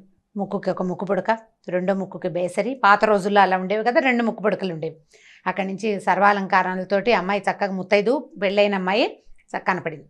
కనపడి పిలిచి గాజులేస్తావా అని అడిగింది. అయితే ఇంత నిర్జనంగా ఉంది ఈ అమ్మాయి ఇక్కడ ఎందుకుందంటే ఆ అమ్మాయి చేతిలో బిందు ఉంది, మంచినీళ్ళకి వచ్చిందని అనుకున్నాడు. ఓకే, నేను ఆ ఊరు వెళ్తున్నాను, నువ్వు ఆ ఊరు వెళ్ళిపోతున్నావు, నేను ఇంటికి వెళ్తాను, నువ్వు నాకు గాజులు వెయ్యి అని చెప్పి చెయ్యి అందించింది. అందించేసరికల్లా ఈయన ఏం చేశాడు, సరే ఒక చెట్టు కింద దింపాడు మల్లారం. పెద్దవాడు ఒక 50 ఏళ్ళు ఉండుంటాయి బహుశా. అమ్మాయి చెయ్యి అందిస్తే ఎర్రవి బాగున్నాయి, ఆకుపచ్చవి బాగున్నాయి, పసుపచ్చవి బాగున్నాయి అంటే 3 రంగుల గాజులు చేతుల నిండా వేశాడు. పిల్లని చూస్తే కలిగిన అమ్మాయి లాగానే కనపడుతుంది. ఈ అమ్మాయి దగ్గర డబ్బులు ఉండవని అతను ఎందుకు ఊహిస్తాడు? గాజులు వేయించుకుని ఏదో తృణమో పణమో, అప్పుడు పెద్ద ఖరీదులు కాదు, కాసు, అరకాసు, పావల, 10 రూపాయలు బేడలు కాణీలు ఉండే రోజులు, అణాలు అర్ధనాళ్ళు ఉండేవి. అయితే ఇవి వేసిన తర్వాత ఈ అమ్మాయి ఏం చెప్పిందంటే, నువ్వు ఈ ఊరు వెళ్తున్నావు కదా, ఫలానా శివాలయం ఉందా, శివాలయం పక్కన కర్ణంగారి ఇల్లు ఉందా, ఆ పక్క సందులోంచి కొంచెం లోపలికి వెళ్తే ఒక ఎత్తరుగుల ఇల్లు ఉంది, ఆ ఇల్లు మాదే, మా నాన్నగారు ఉంటారు, ఈ గాజులకు డబ్బులు నువ్వు అక్కడ తీసుకో ఓకే అని చెప్పింది. చెప్పేసరికల్లా అదేమిటి నువ్వు డబ్బులు లేకుండా ఎందుకు వేయించుకున్నావని అదని అతను అనలా. ఎందుకంటే ఇది అతను పనే కానీ అది వ్యాపకంగా చేస్తున్నాడు కానీ వ్యాపారంగా చేయటం లేదు ఆయన. ఇలా స్త్రీ రూపంలో ఈ అమ్మాయిలకి గాజులు వేస్తూ అమ్మవారికి గాజులు వేసినంత సంతోషించేవాడు. అతనికి వచ్చిన కొంత సంపాదనే అతనికి చాలు, ఏదో ఇచ్చింది పుచ్చుకునేవాడు అంతే. సరే ఏమన్నాడు, ఈ అమ్మాయి బిందె పుచ్చుకుంది, ఇంకా నేను నీళ్ళు తెచ్చుకోవాలి, నువ్వు వెళ్ళిపోతున్నావు కదా, వెళ్ళి తీసుకోమంది. మా నాన్నగారి ఇంటికి వెళ్ళు, మా అత్తారిల్లు ఇది, మా నాన్నగారు ఊరు ఆ ఊరు, మా అత్తారు ఊరు ఈ ఊరు అని చెప్పింది. చెప్పేసరికల్లా మా నాన్నని అడిగి డబ్బులు తీసుకోమంటే ఈయన బ్యాగ్ అంతా సర్దుకున్నాడు. బయలుదేరుతుంటే ఓవేళ మా నాన్నగారు ఆయనకి నా మీద కోపంగా ఉంది, మా అత్తారి మీద కోపం వచ్చింది, మాకు అమ్మాయి లేదు, నేను ఇవ్వనంటాడేమో, మా దేవుడి గదిలో కుంకుమభరణి ఉంది, దేవుడి మందసాన్లోనే కుంకుమభరణి ఉంది పాతది, అందులో కాసుంది, అది తీసి ఇవ్వమన్నానని చెప్పి. ఆయన కాదంటాడు, నువ్వు గట్టిగా పట్టుకో, నువ్వు గాజులు ఇన్నేసావు, డబ్బులు తీసుకోవాలి కదా, కాబట్టి ఆయన కాదన్నా సరే ఈ మాట చెప్పి డబ్బులు తీసుకో అని చెప్పింది. సరే అన్నాడు. ఆ అమ్మాయిని అక్కడ వదిలిపెట్టి ఈయన సంచి తన తట్టాబుట్ట సర్దుకుని ఆ ఊళ్ళోకి వెళ్ళాడు.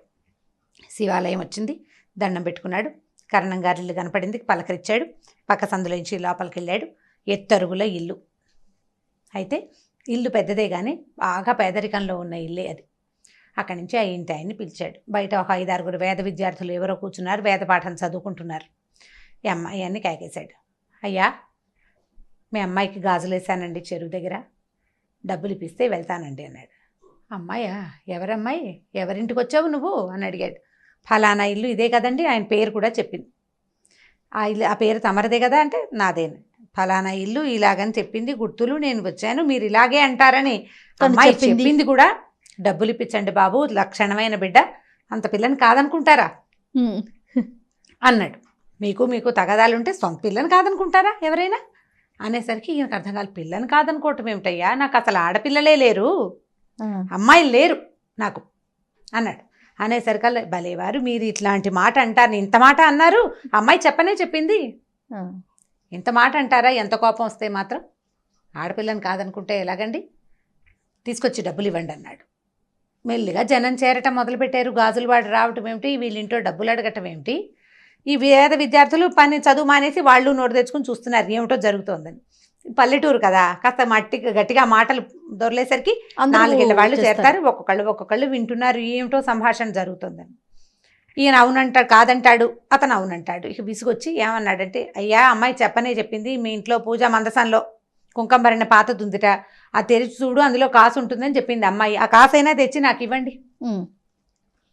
నేను వద్ద పోనీలేమా, ఆడపిల్లవి, నీకు గాజులు వేసాను, మీ నాన్నకి ఇష్టం లేకపోతే పోనీలేమన్నాను, కాదు గాజులకు నువ్వు డబ్బులు తీసుకోవాల్సిందేనని చెప్పింది, బంగారం లాంటి బిడ్డ, నువ్వేం తండ్రివయ్యా, పట్టుకురా ఆ కాసు తెచ్చివి నాకు, ఆ అమ్మాయి నన్ను తెచ్చుకోమంది అన్నాడు.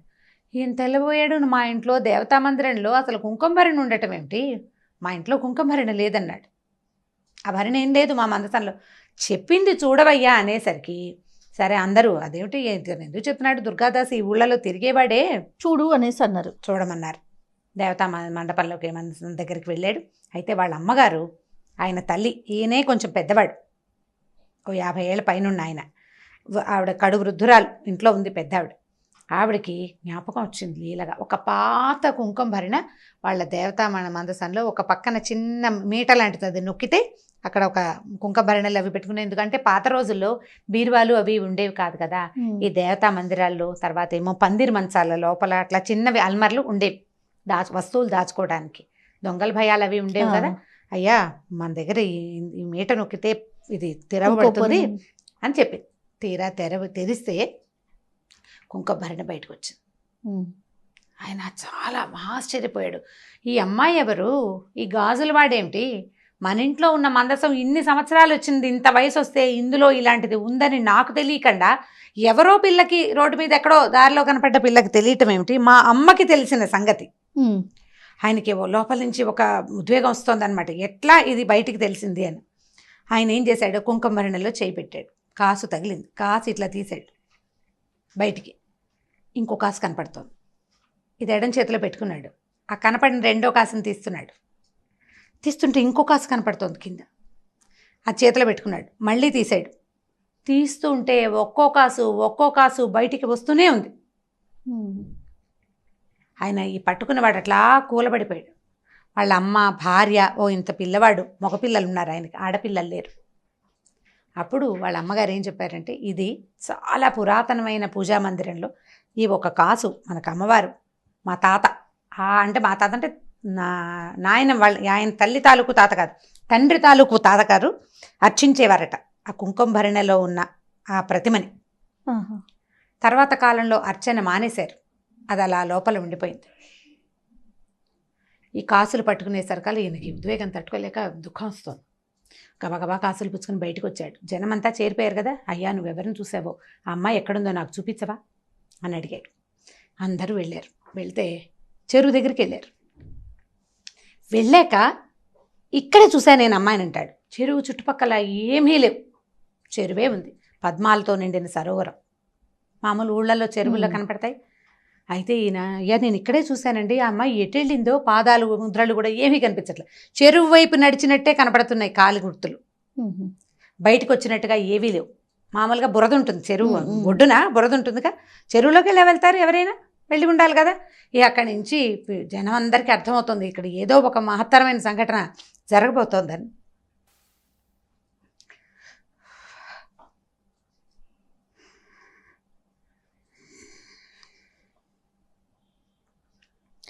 సరే దుర్గాదాసు పిలిచాడు. నేను ఒక అమ్మాయికి గాజులేసాను. జనమంతా చెరువు దగ్గరికి చేరారు. ఊళ్ళో వాళ్ళంతా వస్తున్నారు, ఇక్కడ ఏదో జరగబోతోందని తెలుస్తోంది. అక్కడి నుంచి ఈ దుర్గాదాసు, అమ్మా నేను నీకు గాజులేసానని చెప్పినా కూడా నమ్మలేని పరిస్థితి కనపడుతోంది. వాళ్ళకి అమ్మాయిలే లేరని ఊరంతా సాక్ష్యం చెప్తున్నారు. నేను ఏ తల్లికైతే గాజులేసాను ఆమె ఇక్కడ కనపడితే కానీ ఇప్పుడు నమ్మరు. ఈ విషయం నేను ఎట్లా చెప్పానో కూడా నాకు తెలియటం లేదు అని చెప్పి గట్టిగా ఎలుగెత్తి దుర్గా దుర్గా అని పిలిస్తే చెరువులో నుంచి 2 చేతులు వచ్చినాయి పైకి. రెండు చేతులకి ఎరుపు, పసుపు, ఆకుపచ్చ గాజులు ఫుల్గా ఉన్నాయట చేతుల నిండా. ఈ పైకొచ్చిన చేతుల్ని ఆ ఊరంతా చూసింది. వాళ్ళు ఏమనుకున్నారంటే ఒక శక్తి ఒక బ్రాహ్మడి ఇంట్లో 100 సంవత్సరాల పైగా నిక్షిప్తం అయిపోయి లోపల ఉండిపోయిన శక్తి నన్ను పూజించే సమయం వచ్చింది అని బయటికి రావడానికి ఆమె చేసిన ప్రయత్నం ఏంటంటే ఒక గాజులు అతని పూర్వజన్మ పుణ్యం, అతను చేసుకున్న పుణ్యం అంటే ఈ కథలో ఉన్న శక్తి అలాంటిదన్నమాట. అంటే భగవంతుడు తనని తను ప్రకటితం చేసుకోవాలంటే ఎలాగైనా చేయొచ్చు, శక్తి అది. ఇప్పుడు దేవుడు అంటే మగవాడే కాదు కదా, మగవాడికి మూలం తల్లి. ఆమె తనకి తాను బయటికి రావాలని గనక ప్రకృతి భావిస్తే ఈ రకంగా ఎవరికైనా ప్రత్యక్షం కావచ్చు. దానికి ఋషీశ్వరులు మునీశ్వరులు వాళ్ళే కావక్కర్లేదు, యజ్ఞయాగాదులు చేయనవసరం లేదు. ఏమక్కర్ల. ఏ కుటుంబంలో అయితే ఆమె ఆనుచానంగా సంవత్సరాల తరబడి పూజలు అందుకుని తర్వాత కొంత గ్యాప్ తర్వాత మళ్ళీ వాళ్ళకి కనపడాలని అనుకుని దానికి ఈ గాజులతన్ని వ్యాజంగా చేసుకుంది. అతను ప్రత్యక్షంగా ఆమెను చూశాడు, చూశాడు పట్టుకుని గాజులు వేశాడు చేతికి. ఎందుకంటే ఆయన అందరి ప్రతి అమ్మాయిని ఆయన దుర్గగానే భావించేవాడు. అమ్మవారికే గాజులు వేస్తున్నంత భక్తి ప్రపత్తులతోటే గాజులు వేశాడు. ఒకవేళ డబ్బు ఇవ్వకపోతే పోనీ అనుకునేవాడట. ఎవరు ఇవ్వగలిగిన తల్లి దగ్గర తీసుకుని, ఏ పిల్లైనా ఆడబిడ్డకి చేతులకి గాజులు ఉండాలి కదా, ఎవరికైనా చేతికి గాజులు ఉండాలి. ముత్తైదు పిల్లకి గాజులు లేకపోతే ఎట్లా? ఇవ్వగలిగిన వాడు ఇస్తాడు. ఇవాళ ఇవ్వకపోతే వచ్చే సంవత్సరం ఏ ఒడిలో మినుములో పెసలో ఇస్తారని వేసేవాడట. అతని దగ్గరున్న ఆ లక్షణానికి మెచ్చి ఆమె స్వయంగా అతని దగ్గరకు వచ్చి గాజులు వేయించుకుని అక్కడికి వెళ్ళి తీసుకోమని. ఇప్పుడు ఎవరైతే పూజ చేయాలో వాళ్ళు ఆమెను చూడలేకపోయారు. చూడండి, చిత్రమైన సంగతి కదా. ఈ చెరువులోంచి చేతులు పైకి రావడం, ఆ చేతుల నిండా ఉన్న గాజులు ఉంగరాలు దగదగాయమానంగా ఉన్న ఆ చేతులు ఆ ఊరంతా చూసింది. స్పృహ తప్పి పడిపోయాడట దుర్గాదాసు. ఆ తర్వాత ఈ కథ అట్లా నడిచింది. మళ్ళీ వాళ్ళ ఇంట్లో మళ్ళా లలితా పూజ అందుకుంది. వాళ్ళకి ఐశ్వర్యం వచ్చింది. వాళ్ళు చాలా పేదవారు అయిపోయారు ఆ కుటుంబం వాళ్ళు. ఆ తర్వాత మళ్ళీ అక్కడ బాగా వాళ్ళకి అన్ని రకాల సంపదలు వృద్ధి పొందినాయి. అయితే ఇది ఎవరో ఒక కుటుంబం గురించి చెప్పించిన కథ కూడా అయ్యి ఉండాలి. నేను చదివాను కానీ ఆ రాసిన వారి మహానుభావులు వారి పేరేమిటో నేను నాకు జ్ఞాపకం పెట్టుకోలేకపోయాను. చిన్నతనము మొదటిది, ఆ రోజుకి ఆ ధ్యాస లేకపోవటం. ఏదో పత్రికలో వచ్చింది చదివాను. మళ్ళీ తలుచుకుంటూ ఉంటే నాకు అది చాలా ఉద్వేగభరితంగా అనిపించింది. ఇది నా జీవితంలో చదివిన అత్యద్భుతమైన అతి తక్కువ కొన్ని కథల్లో ఇదొక కథ. ఎవరికైనా ఈ రైటర్ తెలుసుంటే ఆ రైటర్ పేరు వారెవరో మహానుభావులు నాకు తెలియజేస్తే వాళ్ళకి బాగా రుణపడి ఉంటాను నేను. ఎందుకంటే ఇప్పుడు నేను ఎంతమందికి చెప్పుంటానో, చెప్పిన ప్రతిసారి ఇదే ఉద్వేగం, ఇదే ఆనందం కలుగుతుంది జయ నాకు. ఎందుకంటే భగవంతుని మనం తెలుసుకోవటం ఒక రకం. మనం మామూలుగా చెప్తాం దేవుడు ప్రతి చోట ఉండలేక తల్లి రూపంలో జన్మించాడు, అందుకని ఆయన తల్లే దేవుడుగా మనకి ప్రతి విషయానికి వస్తుందని. కొంతకాలం మన అమ్మ మనకి దేవుడు, తర్వాత మనం దేవుళ్ళం అవుతాం మన పిల్లలకి. ప్రతి స్త్రీ కూడా దేవస్వరూపమే. అయితే ఈ దైవ స్వరూపాల్లో ఒక్కొక్కళ్ళు కొంచెం ఇబ్బంది పడి ఇందులో నుంచి తొలగిపోతున్నారు కూడా. పాపం వాళ్ళకి భగవంతుడు ఇచ్చింది అది, అందులో నుంచి తొలగిపోమని. కానీ ఎవరైనా సరే ఇలా ఉండవలసిందే.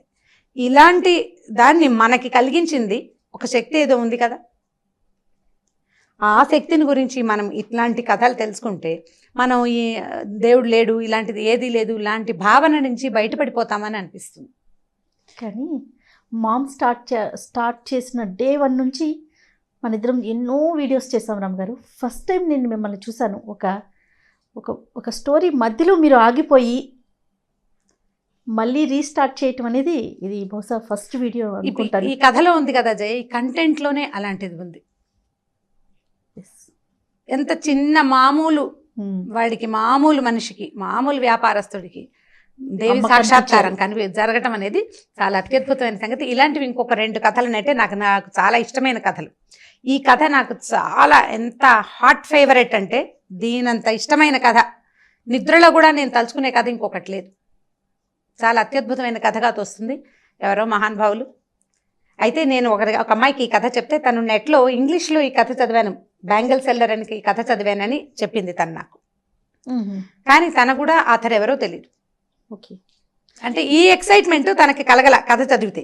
నేను చెప్పినప్పుడు వచ్చింది ఆ అమ్మాయికి, ఆ ఇంగ్లీష్లో కథ చదివితే ఇలాంటిది అమ్మవారి చేతిలో వచ్చినాయని రాశాడు, గాడెస్ కనపడిందని రాశాడు అని చెప్పింది అనమాట. బట్ నేను ఇంటర్నెట్లో సెర్చ్ చేశాను కానీ నేనేం సాధించలేకపోయాను ఆ కథను. అంటే సరిగ్గా మనం అడగాలి కదా ఈ స్టోరీ అని, రైటర్ పేరు ఏదైనా స్టోరీ పేరు చెప్పాలి. నేను 2 చెప్పలేకపోయాను, దాంతో నేను తెలుసుకోలేకపోయాను. ఈ కథ తెలుసుకోండి అమ్మా, పిల్లలకి వీలైతే కథ చెప్పగలిగితే దీన్ని బ్రీఫ్ చేసుకుని చెప్పండి మొదటిది. తర్వాత ఎవరికైనా ఈ రైటర్ పేరు కనుక తెలిస్తే, అంటే ఇది డీటెయిలింగ్ మారిపోయింది, నా భక్తి కూడా తోడైంది కదా, నాకు కూడా అమ్మవారి మీద ఉన్న భక్తి దీనికి తోడైంది. అందుకని కథలో కొంత డీటెయిల్స్ మారిన, ఫ్రేమ్ మాత్రం ఇదే కథ. రైట్. అమ్మవార్లకి సంబంధించిన కథలు గతంలో మనం కొన్ని మాట్లాడుకున్నాము, ఈ మధ్య ఎక్కువగా మనం చేయలేదు కదా, అందులో మనం సిరీస్లోకి వెళ్ళాం కదా. సో ఏదైనా ఒక అమ్మవారి కథ చెప్పుకుందామండి. దేవి భాగవతం నుంచి ఒక కథ చెప్తాం. మామూలుగా మనం ఎట్లా చెప్పుకుంటాం, పూజ ఒక విధానం ప్రకారం చేయాలి. ఆ విధి విధానాలని పాటిస్తేనే అమ్మవారి అనుగ్రహం లేదా అయ్యవారి అనుగ్రహం కలుగుతుంది. ఏ విధానము తెలియని వాడిని కూడా అమ్మవారు అనుగ్రహిస్తుంది అని చెప్పే కథల్లో ఈ భాగవతంలో మనకి చాలా కథలు కనిపిస్తాయి. నా ఫేవరెట్ కథ ఇది సుదర్శనుడి కథ. ఈ సుదర్శనుడు అంటే ఒక రాజుగారి అబ్బాయి. ఇతను ఈ రాజుగారి అబ్బాయి అంటే మామూలుగా రాజరికపులో వ్యవస్థలోనే ఇప్పటి రాజులు కాదు కదా, పాతకాలపు రాజులు, సూర్యవంశం చంద్రవంశానికి చెందిన రాజులు చాలా పూజా విధానాల్లో ఉండేవాళ్ళు. అంటే వీళ్ళ తప్పనిసరిగా సంధ్యావందనం చేయాలి, రాజు తప్పకుండా నిత్యాగ్నిహోత్రిగా ఉండాలి, ఎక్కడికి వెళ్ళినా తప్పకుండా సంధ్యావందనం విధి చేసి తీరాలి. ఇది కృతయుగం నాటి కథే, ఎప్పటిదో చాలా పాత కథ అనుకుందాం. అయితే అంత పాత కథ అయినా కూడా అప్పుడు కూడా ఏ విధానము తెలియని వాళ్ళని అమ్మవారు అనుగ్రహిస్తుంది, భగవద్ అనుగ్రహం వాడికి దొరుకుతుంది అని చెప్పడం కోసమే ఈ కథ చెప్పబడింది అనమాట. అయోధ్య నగరానికి ధృతసంధి అనే ఒక రాజుగారు ఉండేవారు. ఈ అయోధ్య నగరపు రాజులకి అప్పుడు వివాహాలు, రాజులకు 2 పెళ్ళిళ్ళు 3 పెళ్ళిళ్ళు అవ్వడం చాలా సహజమైన సంగతి, పెద్ద విచిత్రం ఏం కాదు. ఈయనకి 2 భార్యలు ఉండేవారు. 2 భార్యలకి చెరుకో కుమారుడు ఉన్నారు, చిన్నపిల్లలు. అయితే పిల్లలు చిన్నవాళ్లుగా ఉండంగానే ఆయన మరణించారు. వేటకెళ్ళి ఒక సింహం బారిన పడి రాజుగారు అయోధ్య నగరాధిపతి మరణించారు. మరణిస్తే ఇప్పుడు ఈ 2 రాణులకి చెరుకో అబ్బాయి ఉన్నారు కదా, వాళ్ళిద్దరికి వయసు ఎక్కువ వ్యత్యాసం లేదు. కానీ సాధారణంగా లోకసహజంగా పెద్దరాణి కుమారుడే రాజు అవటం సహజమైన సంగతి. పెద్దరాణి కుమారుడు జ్యేష్ఠుడు. పెద్దరాణి గారి పట్టపురాణి అయిన మనోరమాదేవికి ఓ కొడుకు సుదర్శనుడు, అతని పేరు. 4-5 సంవత్సరాల చిన్నపిల్లాడు, మెతకవాడు పిల్లాడు, మందకొడిగా ఉండేవాడు. బాగా మాటలు రాల. మనం ఇప్పుడు కూడా అట్లా పిల్లలు కనిపిస్తారు, 4 ఏళ్ళు వచ్చినా మాటలు రావు, ఎప్పటికో వస్తాయి. అయితే 2వ రాణి గారికి లీలావతీదేవికి కొడుకున్నాడు. వాడు మంచి చురుకైన పిల్లవాడు. ఒక 15-20 రోజులు వ్యత్యాసం ఉంది 2 అబ్బాయిలకి. కానీ జ్యేష్ఠుడే కదా, 10 రోజులు పెద్దవాడైనా పెద్దవాడే. అయితే ఏమైంది, రాజుగారు మరణించంగానే అప్పట్లో పద్ధతి ఏమిటి, రాజుగారు కనుక మరణిస్తే ఆ ఉత్తర క్రియలు అవి చేశాక పెద్ద కుమారుడు ఎవరైతే వాళ్ళని శాస్త్రోక్తంగా రాజుని చేసి మిగిలిన కథని మంత్రులు, సైన్యాధిపతులు, రాజ్యాంగమే నడిచిపోతూ ఉంటుంది. పిల్లాడికి కొంచెం బాగా వ్యక్తత వచ్చాక కాస్త విద్యాబుద్ధులు అవి నేర్పించి పూర్తి రాజరికాన్ని అబ్బాయి చేతిలో ఎప్పటికో పెట్టేవాడు. ఇప్పుడు ఈ ఇద్దరిలో ఎవరో ఒకరిని రాజుని చెయ్యాలి శాస్త్రానికి రాజు అయినా ఈ పెద్ద పిల్లాడికి మాటామంతి ఏమీ లేదు, ఊరికే ఒక అందాల బొమ్మ, మాటలు రాలా, చురుకైన వాడు కాదు, ఎవరైనా చూసి పలకరించడాలు అవి కూడా తెలీదు, మందకొడి పిల్లవాడు, మేధకుడు.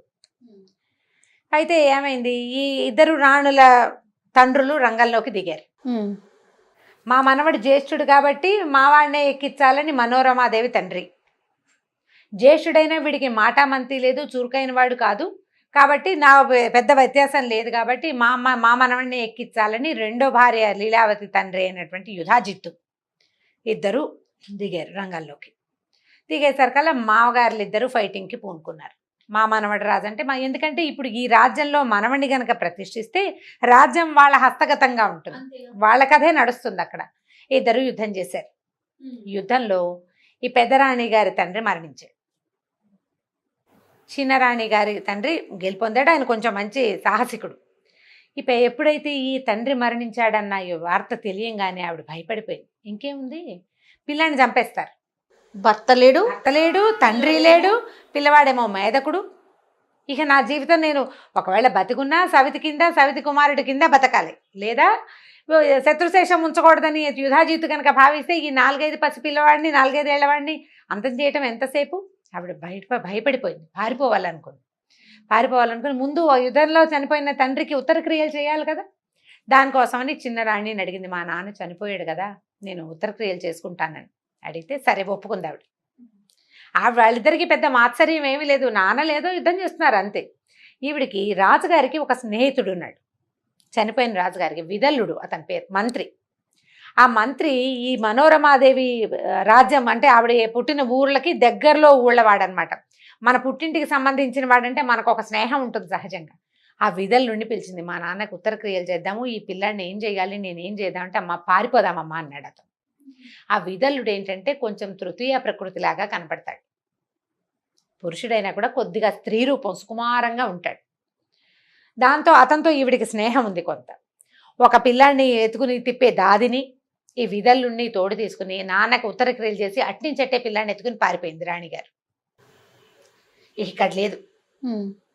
ఈ యుద్ధం అంతా పరిసమాప్తం చేసుకుని ఆ రాజుగారి సైన్యాన్ని అంతా స్వాధీనం చేసుకుని మనోరమాదేవి తండ్రి రాజ్యాన్ని కూడా స్వాధీనం చేసుకున్నాడు లీలావతి దేవి తండ్రి యుధాజిత్తు. ఇంటికి వచ్చి రాజ్యంలో చూసుకుంటే రాణిగారు లేదు, పెద్ద రాజకుమారుడు లేడు. ఏమైపోయారంటే ఉత్తర క్రియలు చేస్తానంటే వెళ్ళింది, పంపానన్నారు. ఉత్తర క్రియలు అయ్యేపోయినాయి. తర్వాత రాణిగారు పత్తాలేదు. ఇక వెతకడం మొదలుపెట్టారు. ఏంటంటే శత్రుశేషాన్ని ఉంచకూడదు. రాజ్యానికి రాజు కావలసిన వాడు ఒకడంటూ ఉంటే ప్రజలకి ఎప్పుడూ పెద్ద కుమారుడి మీద ఉంటుంది, అది తీసేయాలి. ఈయన ప్రయత్నం చేయటం మొదలుపెట్టాడు. ఈ పారిపోయిన ఈవిడ విదల్లుడు ధాత్రితో కలిసి ఎక్కడికో దిగంతాలకి పారిపోయి ఈ అయోధ్య నగరం నుంచి ఇంచుమించు కాశీ దాకా వెళ్ళిపోయింది ఆవిడ. వెళ్తే అక్కడ భరద్వాజ మహర్షి ఆశ్రమానికి చేరుకుంటే ఈ మేధకుడైన పిల్లవాడు ఒక దాసి ఒక కాస్త మెత్తగా కనబడే మంత్రితోటి తన దగ్గరకు వచ్చిన ఈ రాణిగారికి భరద్వాజ మహర్షి ఆశ్రయం ఇచ్చాడు. ఆశ్రమంలో ఉండమంటే అంత మహారాణి పాపం రాజుగారి పట్టపురాణి అంటే సింహాసనం మీద కూర్చోగలిగే ఆవిడ ఈ కుమారుణ్ణి బతికించుకోవడం కోసం ఇంకా ఆవిడ అక్కడ ఉండిపోయింది. రోజులు గడుస్తున్నాయి. యుధాజిత్తుకి ఇక తెలిసిపోయింది రాణిగారు ఇక్కడ ఉంది అని. ఆయన భరద్వాజ ఆశ్రమానికి మీదకి ఆశ్రమం మీదకి దండెత్తి రాల. అప్పట్లో ఋషి ఆశ్రమాలని దండెత్తటము, వాటిని ఏదైనా చేయటము అలాంటి ప్రక్రియలకి పూనుకునేవాళ్ళు కాదు. దానికి దగ్గరలో ఉన్న ఒక రాజ్యంలో విడిది చేసి భరద్వాజుడికి కబురు చేశాడు, నీ దగ్గరున్న ఈ మనోరమాదేవిని ఆ పిల్లాడిని నాకు అప్పచెప్పమని. భరద్వాజుడు శతవిధాలా నేను అప్పచెప్పను అనేసాడు. అప్పచెప్పను, ఆ అమ్మాయికి సహాయం లేదు, ఆవిడికి రాణిగారికి సహాయం లేదు, తండ్రి లేడు, భర్త లేడు, అబల. ఆవిడేం చేస్తుంది? నువ్వు ముందొచ్చి ఉంటే ఏం చేసేవాడినో, ఆమె ముందొచ్చింది. పైగా పిల్లవాడు మేధకుడు, ఋషాశ్రమంలో పెరుగుతాడు, మెల్లిగా ఋషి అయిపోతాడు, నీకేం అడ్డం రాడు. కాబట్టి నువ్వు ఈ ప్రక్రియ మానుకోమని ఆయన భరద్వాజుడు యుధాజిత్తుని వెనక్కి పంపించేశాడు. కానీ వాళ్ళ దృష్టి మాత్రం ఇక్కడ ఉంది. ఈ పిల్లాడు ఏదో ఆశ్రమంలో అందరితో పాటు తిరుగుతూ ఆడుకుంటూ ఉండేవాడు. కొంచెం 5-6 సంవత్సరాలు వచ్చినాయి. ఒకరోజు ఏమైందంటే ఈ ఆశ్రమంలో పిల్లలందరూ ఆడుకుంటున్నప్పుడు సంస్కృతంలో మాట్లాడుకుంటారు. ఈ మాట్లాడేటప్పుడు ఈ తృతీయ ప్రకృతిలాగా కనపడతాడని చెప్పాను కదా విదల్లుడు మంత్రి. క్లీబా అంటే నపుంసకుడు, తృతీయ ప్రకృతి అని అర్థం. ఒక 14-15 సంవత్సరాల పిల్లాడు అటు వెళ్తూ ఈ విదల్లుడిని చూసి క్లీబ్ అన్నాడు. ఎక్కిరింతగా, పిల్లలకి అలాంటి లక్షణం ఉంటుంది చూడు. ఆ ఎక్కిరింతగా అన్న ఆ క్లీబ్ పదము ఈ పిల్లాడికి మన సుదర్శనుడికి క్లీమ్ లాగా వినపడింది. తమాషా సౌండ్ క్లీమ్ అనేసరికల్లా ఎలా ఉంటుంది, కీచుమన్న ఒక శబ్దం వస్తుంది. అది తలుచుకోవటం మొదలుపెట్టాడు అబ్బాయి. పిల్లలకి అట్లా ఉంటుంది కదా, ఏదైనా ఒక పదాన్ని పడితే వదిలిపెట్టరు. ఓ చిన్న చిన్న శబ్దాలు కూడా అంటాం, ఎంతసేపు చిచ్చి అంటుంటారు. నాలుగుతో ఊళ వేయటం, మనం వద్దని చెప్పినా మానరు. ఒకసారి వచ్చిందా ఇంక మన భూ అంటుంటారు, మానరు. ఇంకా ఈ పిల్లాడు ఆ క్లీమ్ అని పట్టుకున్నాడు. పైకి అనేవాడు కాదు, ఎంతసేపు క్లీమ్ క్లీమ్ క్లీమ్ అని తలుచుకుంటూ ఉండేవాడు. మనం 4-5 సార్లు క్లీమ్ క్లీమ్ అని చూడండి, ఎవరికి వాళ్ళు అనుకోండి. ఈ కథ వినేవాళ్ళు 2-3 సార్లు అనగానే ముక్కు ఈ ప్రాంతము ఏదో ఒక వైబ్రేషన్కి గురవుతున్నట్టు తెలుసు. నేను 3 సార్లు అంటేనే నాకు తెలిసింది. క్లీమ్ అనేది కామరాజ బీజం, అమ్మవారి బీజాక్షరం. రటనగా అనయ సరికల్లా అందులో నుంచి ఒక పాజిటివ్ ఎనర్జీ వైబ్రేషన్స్ వచ్చేస్తాయి బయటికి. చిన్న పిల్లాడు ఇక అదే పైగా అన్న కొందికి ఒక ఉద్విగ్నత, ఒక ఉద్రేకం వస్తుంటుంది లోపల.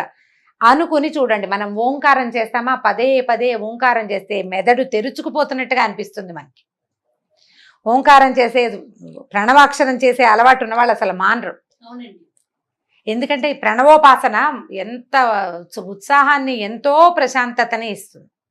మనం స్తోత్రాలు శ్లోకాలు చదువుకుంటామా, చదువుకుంటుంటే మనకు ఒక ప్రశాంతత వస్తుంటుందా? అలవాటైతే మానలేకపోతాం. ఈ బీజాక్షరాల ప్రభావం అలాంటిది. ఈ పిల్లాడు ఆ క్లీమ్ బీజాన్ని పట్టుకున్నాడు. ఇక అదే అదే అదే అదే అనగా అనగా అనగా అనగా వాడి మేధకుడుగా ఉండే వాడి బుద్ధి వికసించడం మొదలుపెట్టింది. వాడి లోపల చిక్కుముడులుగా ఉన్నటువంటి శక్తి ప్రసారం అన్ని పక్కలకి బ్రెయిన్లోకి ప్రసరించడం మొదలుపెట్టింది.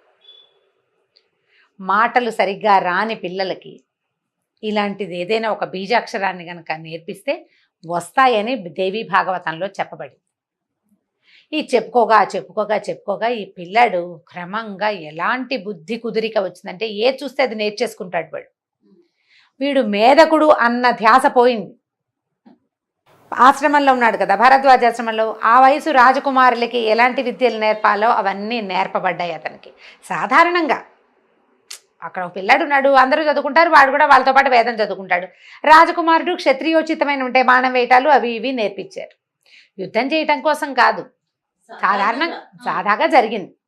ఈ నేర్చుకుంటున్న విద్యకి ఈ బీజాక్షరపు తాలూకు ప్రతిభ తోడైపోయింది. దాని ప్రభావం తోడయి వీడికి విపరీతమైన బుద్ధి వికాసం కలిగింది. ఆ అబ్బాయికి ఒకనాడు అతనికి గరుడారూఢుడుగా ఉన్నటువంటి, అంటే గరుక్మంతుణ్ణి అధిరోహించిన వైష్ణవి శక్తి అతని కళ్ళ ముందు ప్రత్యక్షమైపోయింది. అమ్మవారు క్లీం బీజం వైష్ణవ శక్తి బీజం అన్నమాట. కామరాజ బీజం అంటారు, కోరిన కోర్కెలు తీర్చే బీజాక్షరం. ఇప్పుడు కూడా మనకి అలాంటిది లభిస్తుందా అంటే భాగవతంలో చెప్పబడింది. ఇప్పుడు పిల్లవాడి గురించి చెప్పుకుంటున్నాం మనం. అతనికి ఏమీ తెలియదు, అమాయకుడు. ఇది బీజాక్షరమని, దీన్ని ఇలా చెయ్యాలని, గురుముఖత తీసుకోవాలని ఏమీ తెలీదు. ఒక అమాయకపు బుద్ధికి దొరికిన ఆ అక్షరాన్ని అతను రటనగా చేయటం వల్ల భగవంతుడు అతనికి ఆ బుద్ధి వికాసాన్ని కలగజేశాడు. నేను కూడా క్లీమ్ చేస్తాను అంటే మనకు అట్లా రాకపోవచ్చు, ఎందుకంటే ఇది విధానం కాదన్న మనకు తెలుసు. గురుముఖత తీసుకోవాలి, దీనికి నిష్ఠా నియమం కావాలి, విధి విధానం. నీకు ఈ అవగాహన ఉన్నవాడికి అవగాహన ప్రకారం మొత్తం చేస్తేనే నీకు ఆ బుద్ధి వికాసం కలుగుతుంది. ఏ అవగాహన లేదు, కేవలం బీజాక్షరమే దొరికింది. ఆ బీజం వల్ల అతనికి అట్లాంటి బుద్ధి వికాసం కలిగింది. అమ్మవారి శక్తి అతనికి కనిపించేసరికి ఇంకా పవర్ శక్తులు పెరిగిపోయాయి అబ్బాయిలో. ఒక ధనుస్సు, కొన్ని తూణీరాలు, కొన్ని బాణాలు దొరికినాయి నది ఒడ్డున. ఆవిడ వదిలిపెట్టింది అతని కోసం. అక్షయ తూణీరాలు తీసిన కొద్దీ వస్తూనే ఉంటాయి అందులో నుంచి. బాణాలు తీసేస్తారు, మన సినిమాల్లో చూస్తుంటామా, అన్నీ తీస్తాడు, మళ్ళీ ఎలా వచ్చాయని ప్రశ్న వస్తూ ఉంటుంది. అక్షయ తూణీరము అనేది ఒక మంత్రం. ఆ మంత్రం కనుక ఉన్నవాడికి వాడు ఎన్ని తీసినా మళ్ళీ అందులోకి శస్త్రం దాంతా చేరిపోతూ ఉంటుంది. అలాంటిది ఒకటి దొరికింది. ఇట్లా పెద్దవాడైపోయాడు. బీజాన్ని మాత్రం వదల్ల. ఇతనికి ఇలాంటిది ఒకటి దొరికిందనే సంగతి ఎవ్వరికీ తెలియదు, రహస్యంగా అతనిలోనే ఉండిపోయింది. కొన్నాళ్ళకి ఆ కాశీ రాజకుమార్తెను కలుసుకున్నాడు ఇతను. ఆ అమ్మాయి ఇతను వరించేసరికి ఇంతలో కాశీరాజు ఈ పిల్ల ఈ అబ్బాయి ఎవరో రోడ్డును పోయేవాడిని వరించిందని ఆయన తెలియక ఆయనేమో స్వయంవరం ప్రకటించేసరికి స్వయంవరానికి రకరకాల వాళ్ళు వస్తున్నారని తెలుసుకుని ఈ అమ్మాయి, నేను స్వయంవరానికి నేను రాను, నేను ఆల్రెడీ ఒక యువకుడిని వరించేశాను, ఫలానా వాడని చెప్పింది. ఆయన ఆనుపాను తెలుసుకుని ఇతను రాజకుమారుడని ఫలానా వాడని తెలిసేసుకున్నాడు. భరద్వాజాశ్రమంలో ఉన్నాడు, తెలిసిందే అది. ఇప్పుడు ఏం చేశారు, ఈయన కూడా ఒక ఆహ్వాన పత్రం వచ్చింది. ఒక రాజకుమార్తె స్వయంవరానికి వచ్చిన ఆహ్వానాన్ని చూసి రాణిగారు ఆశ్చర్యపోయింది. ఇదేమిటి, మనకు రాజ్యం లేదు, ఏమీ లేదు, అయినా ఎలా వచ్చింది, పిలిచినప్పుడు వెళ్ళాలి. అందుకని కొడుకుని తీసుకుని ఆవిడ కూడా వెళ్ళింది. వెళ్ళేసరికల్లా ఈ అమ్మాయి, నేను స్వయంవరంలోకి నలుగురు ముందుకి నేను రానంది రాజకుమార్తె. నేను వరించేశాను, వివాహితని నేను నా భర్త మెడలో దండేయటం ఒకటే మిగిలింది. వాళ్ళందరికీ నేనెందుకు కనిపిస్తాను, పతివ్రత లక్షణం కాదు, నేను చచ్చినా స్వయంవరంలోకి రాననేసి. ఇంక ఇప్పుడు కాశీరాజు గారికి ఏం చేయాలో తెలియలే. నువ్వు అడిగిన పెళ్లి కొడుకుని పిలిపించా కదా, అందరిలో వెళ్ళి నువ్వే దండేయమంటాడు. నేను అందరికీ ఎందుకు కనపడాలి, నేను కనపడను, నేను ఆల్రెడీ భర్తను వరించుకున్నానంటుంది అమ్మాయి. అమ్మాయిది పాయింటే. 10 మందిలో ఎవరో ఒకరిని సెలెక్ట్ చేసుకోవటం అంటే పోనీ అదొక రకం, నేను ఆల్రెడీ సెలెక్ట్ చేసుకున్నాక నేను ఎందుకు కనిపించాలి, నేను కనపడను అనేసరికల్లా ఈయన ఏం చేస్తాడు, ఇప్పుడు వచ్చిన వాళ్ళందరికీ చెప్పాడు, మా అమ్మాయి ఒక అతన్ని వరించింది కాబట్టి స్వయంవరానికి వచ్చిన వాళ్ళంతా నన్ను క్షమించండి, మీరంతా వెళ్ళిపోండి అనేసరికల్లా వాళ్ళు పోట్లాడేశారు అందరు. నువ్వు మమ్మల్ని ఎందుకు పిలిచావు, ఇంతకీ అమ్మాయి వరించిన వాడెవడు, అయోధ్య రాజకుమారుడు సుదర్శనుడు అని తెలియంగానే, అది అయోధ్యకి ఆల్రెడీ రాజుగా ఉన్న శత్రుజిత్తు, అతని తాతగారైన యుధాజిత్తు ఇద్దరు వచ్చారు స్వయంవరానికి. వీళ్ళు మండిపడిపోయారు, అయోధ్య రాజకుమారుడు ఏమిటి, ఇంకా ఎక్కడ అయోధ్య రాజ్యం మాది, వాడికి రాజ్యం లేదు గీజ్యం లేదు, వాడికి పిల్లని ఎలా ఇస్తావయ్యా అన్నారు. మా అమ్మాయి వరించిందండి, కన్యా వరైతే రూపం, కన్య వరించింది అంతేనన్నాడు ఈయన. వాళ్ళు ఒప్పుకోలే, వాడు అంతు చూస్తామన్నారు. ఇప్పుడు ఏం చేయాలి? కాశీరాజు దొరికేశాడు అందరికీ. ఇప్పుడు సరే ఈ డిస్కషన్ అంతా అయ్యాక అమ్మాయి ఏమందంటే, అట్లా కాదు నాన్న, మాకు రహస్యంగా పెళ్లి చేసేసి మమ్మల్ని పంపించేసి, ఏదైతే అదవుతుంది. నాకు కలలో అమ్మవారు కనపడింది, గంగానది తీరంలో కనపడే సుదర్శనుడు నీ భర్త, నేను నిర్ణయించానని చెప్పింది. అమ్మవారు నిర్ణయించిన పెళ్లిని కాదంటానికి నువ్వెవరు, వాళ్ళెవరు? నేను వరించిన దాన్నే నువ్వు కాదంటానికి నీకు హక్కు లేదు, వాళ్ళకి లేదు. అమ్మవారు నిర్ణయించింది కాదంటానికి ఎవరికైనా హక్కు ఉందా లోకంలో? ఆవిడే చూసుకుంటుంది. నాకు భర్త ఇతను అని చెప్పింది. నేను అతనితోటి కలిసి జీవిస్తాను కాబట్టే అమ్మ చెప్పింది. ఏదొచ్చినా ఆవిడే చూసుకుంటుంది నాన్న, నేను అమ్మవారినే నమ్ముతున్నాను. సరే పెళ్లి చేసేసారు.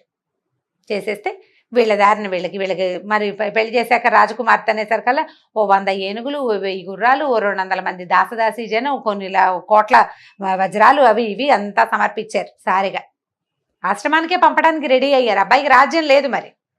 సరే అన్ని సామాన్లు పుచ్చుకుని వీళ్ళు బయటికి వెళ్ళేసరికల్లా చాలా మంది రాజకుమారులు ఏమనుకున్నారంటే, పిల్లకి ఇష్టం లేదంటే దానికోసమే మనం పోట్టట్టం ఏమిటి, ఈ గోలంతా వద్దని చాలా మంది వెళ్ళిపోయారు. కానీ యుధాజిత్తు శత్రుజిత్తు మాత్రం ఇక్కడే ఉన్నారు. ఎందుకంటే వీడు తమ శత్రువు, వాడిని చంపి తీరాలని. వాళ్ళు కొంతమందిని ఆకట్టుకున్నారు. వాళ్ళకి క్లోజ్ ఫ్రెండ్స్ ఉంటారు కదా, గుంపు, ఆ ఉన్నవాళ్ళని ఉంచుకున్నారు. వాళ్ళు యుద్ధానికి పూనుకున్నారు.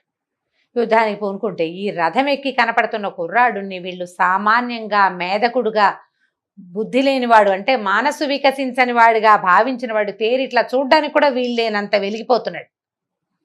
వాడి లోపల ఉన్న శక్తి ఎంత ప్రచండమైన శక్తి ఉంది లోపల, అది కనపడుతుంది కదా. ఈ కనపడుతోంది, బాణం తీసి వేస్తుంటే వాడు ఏం తీస్తున్నాడో ఏం వేస్తున్నాడో తెలియటం లేదు, పడిపోతున్నాయి శర పరంపర. మిగిలిన వాళ్ళంతా బాబు వీళ్ళ కోసం పెట్టుకోకూడదు మనం మొత్తం అంతా వెళ్ళిపోయారు.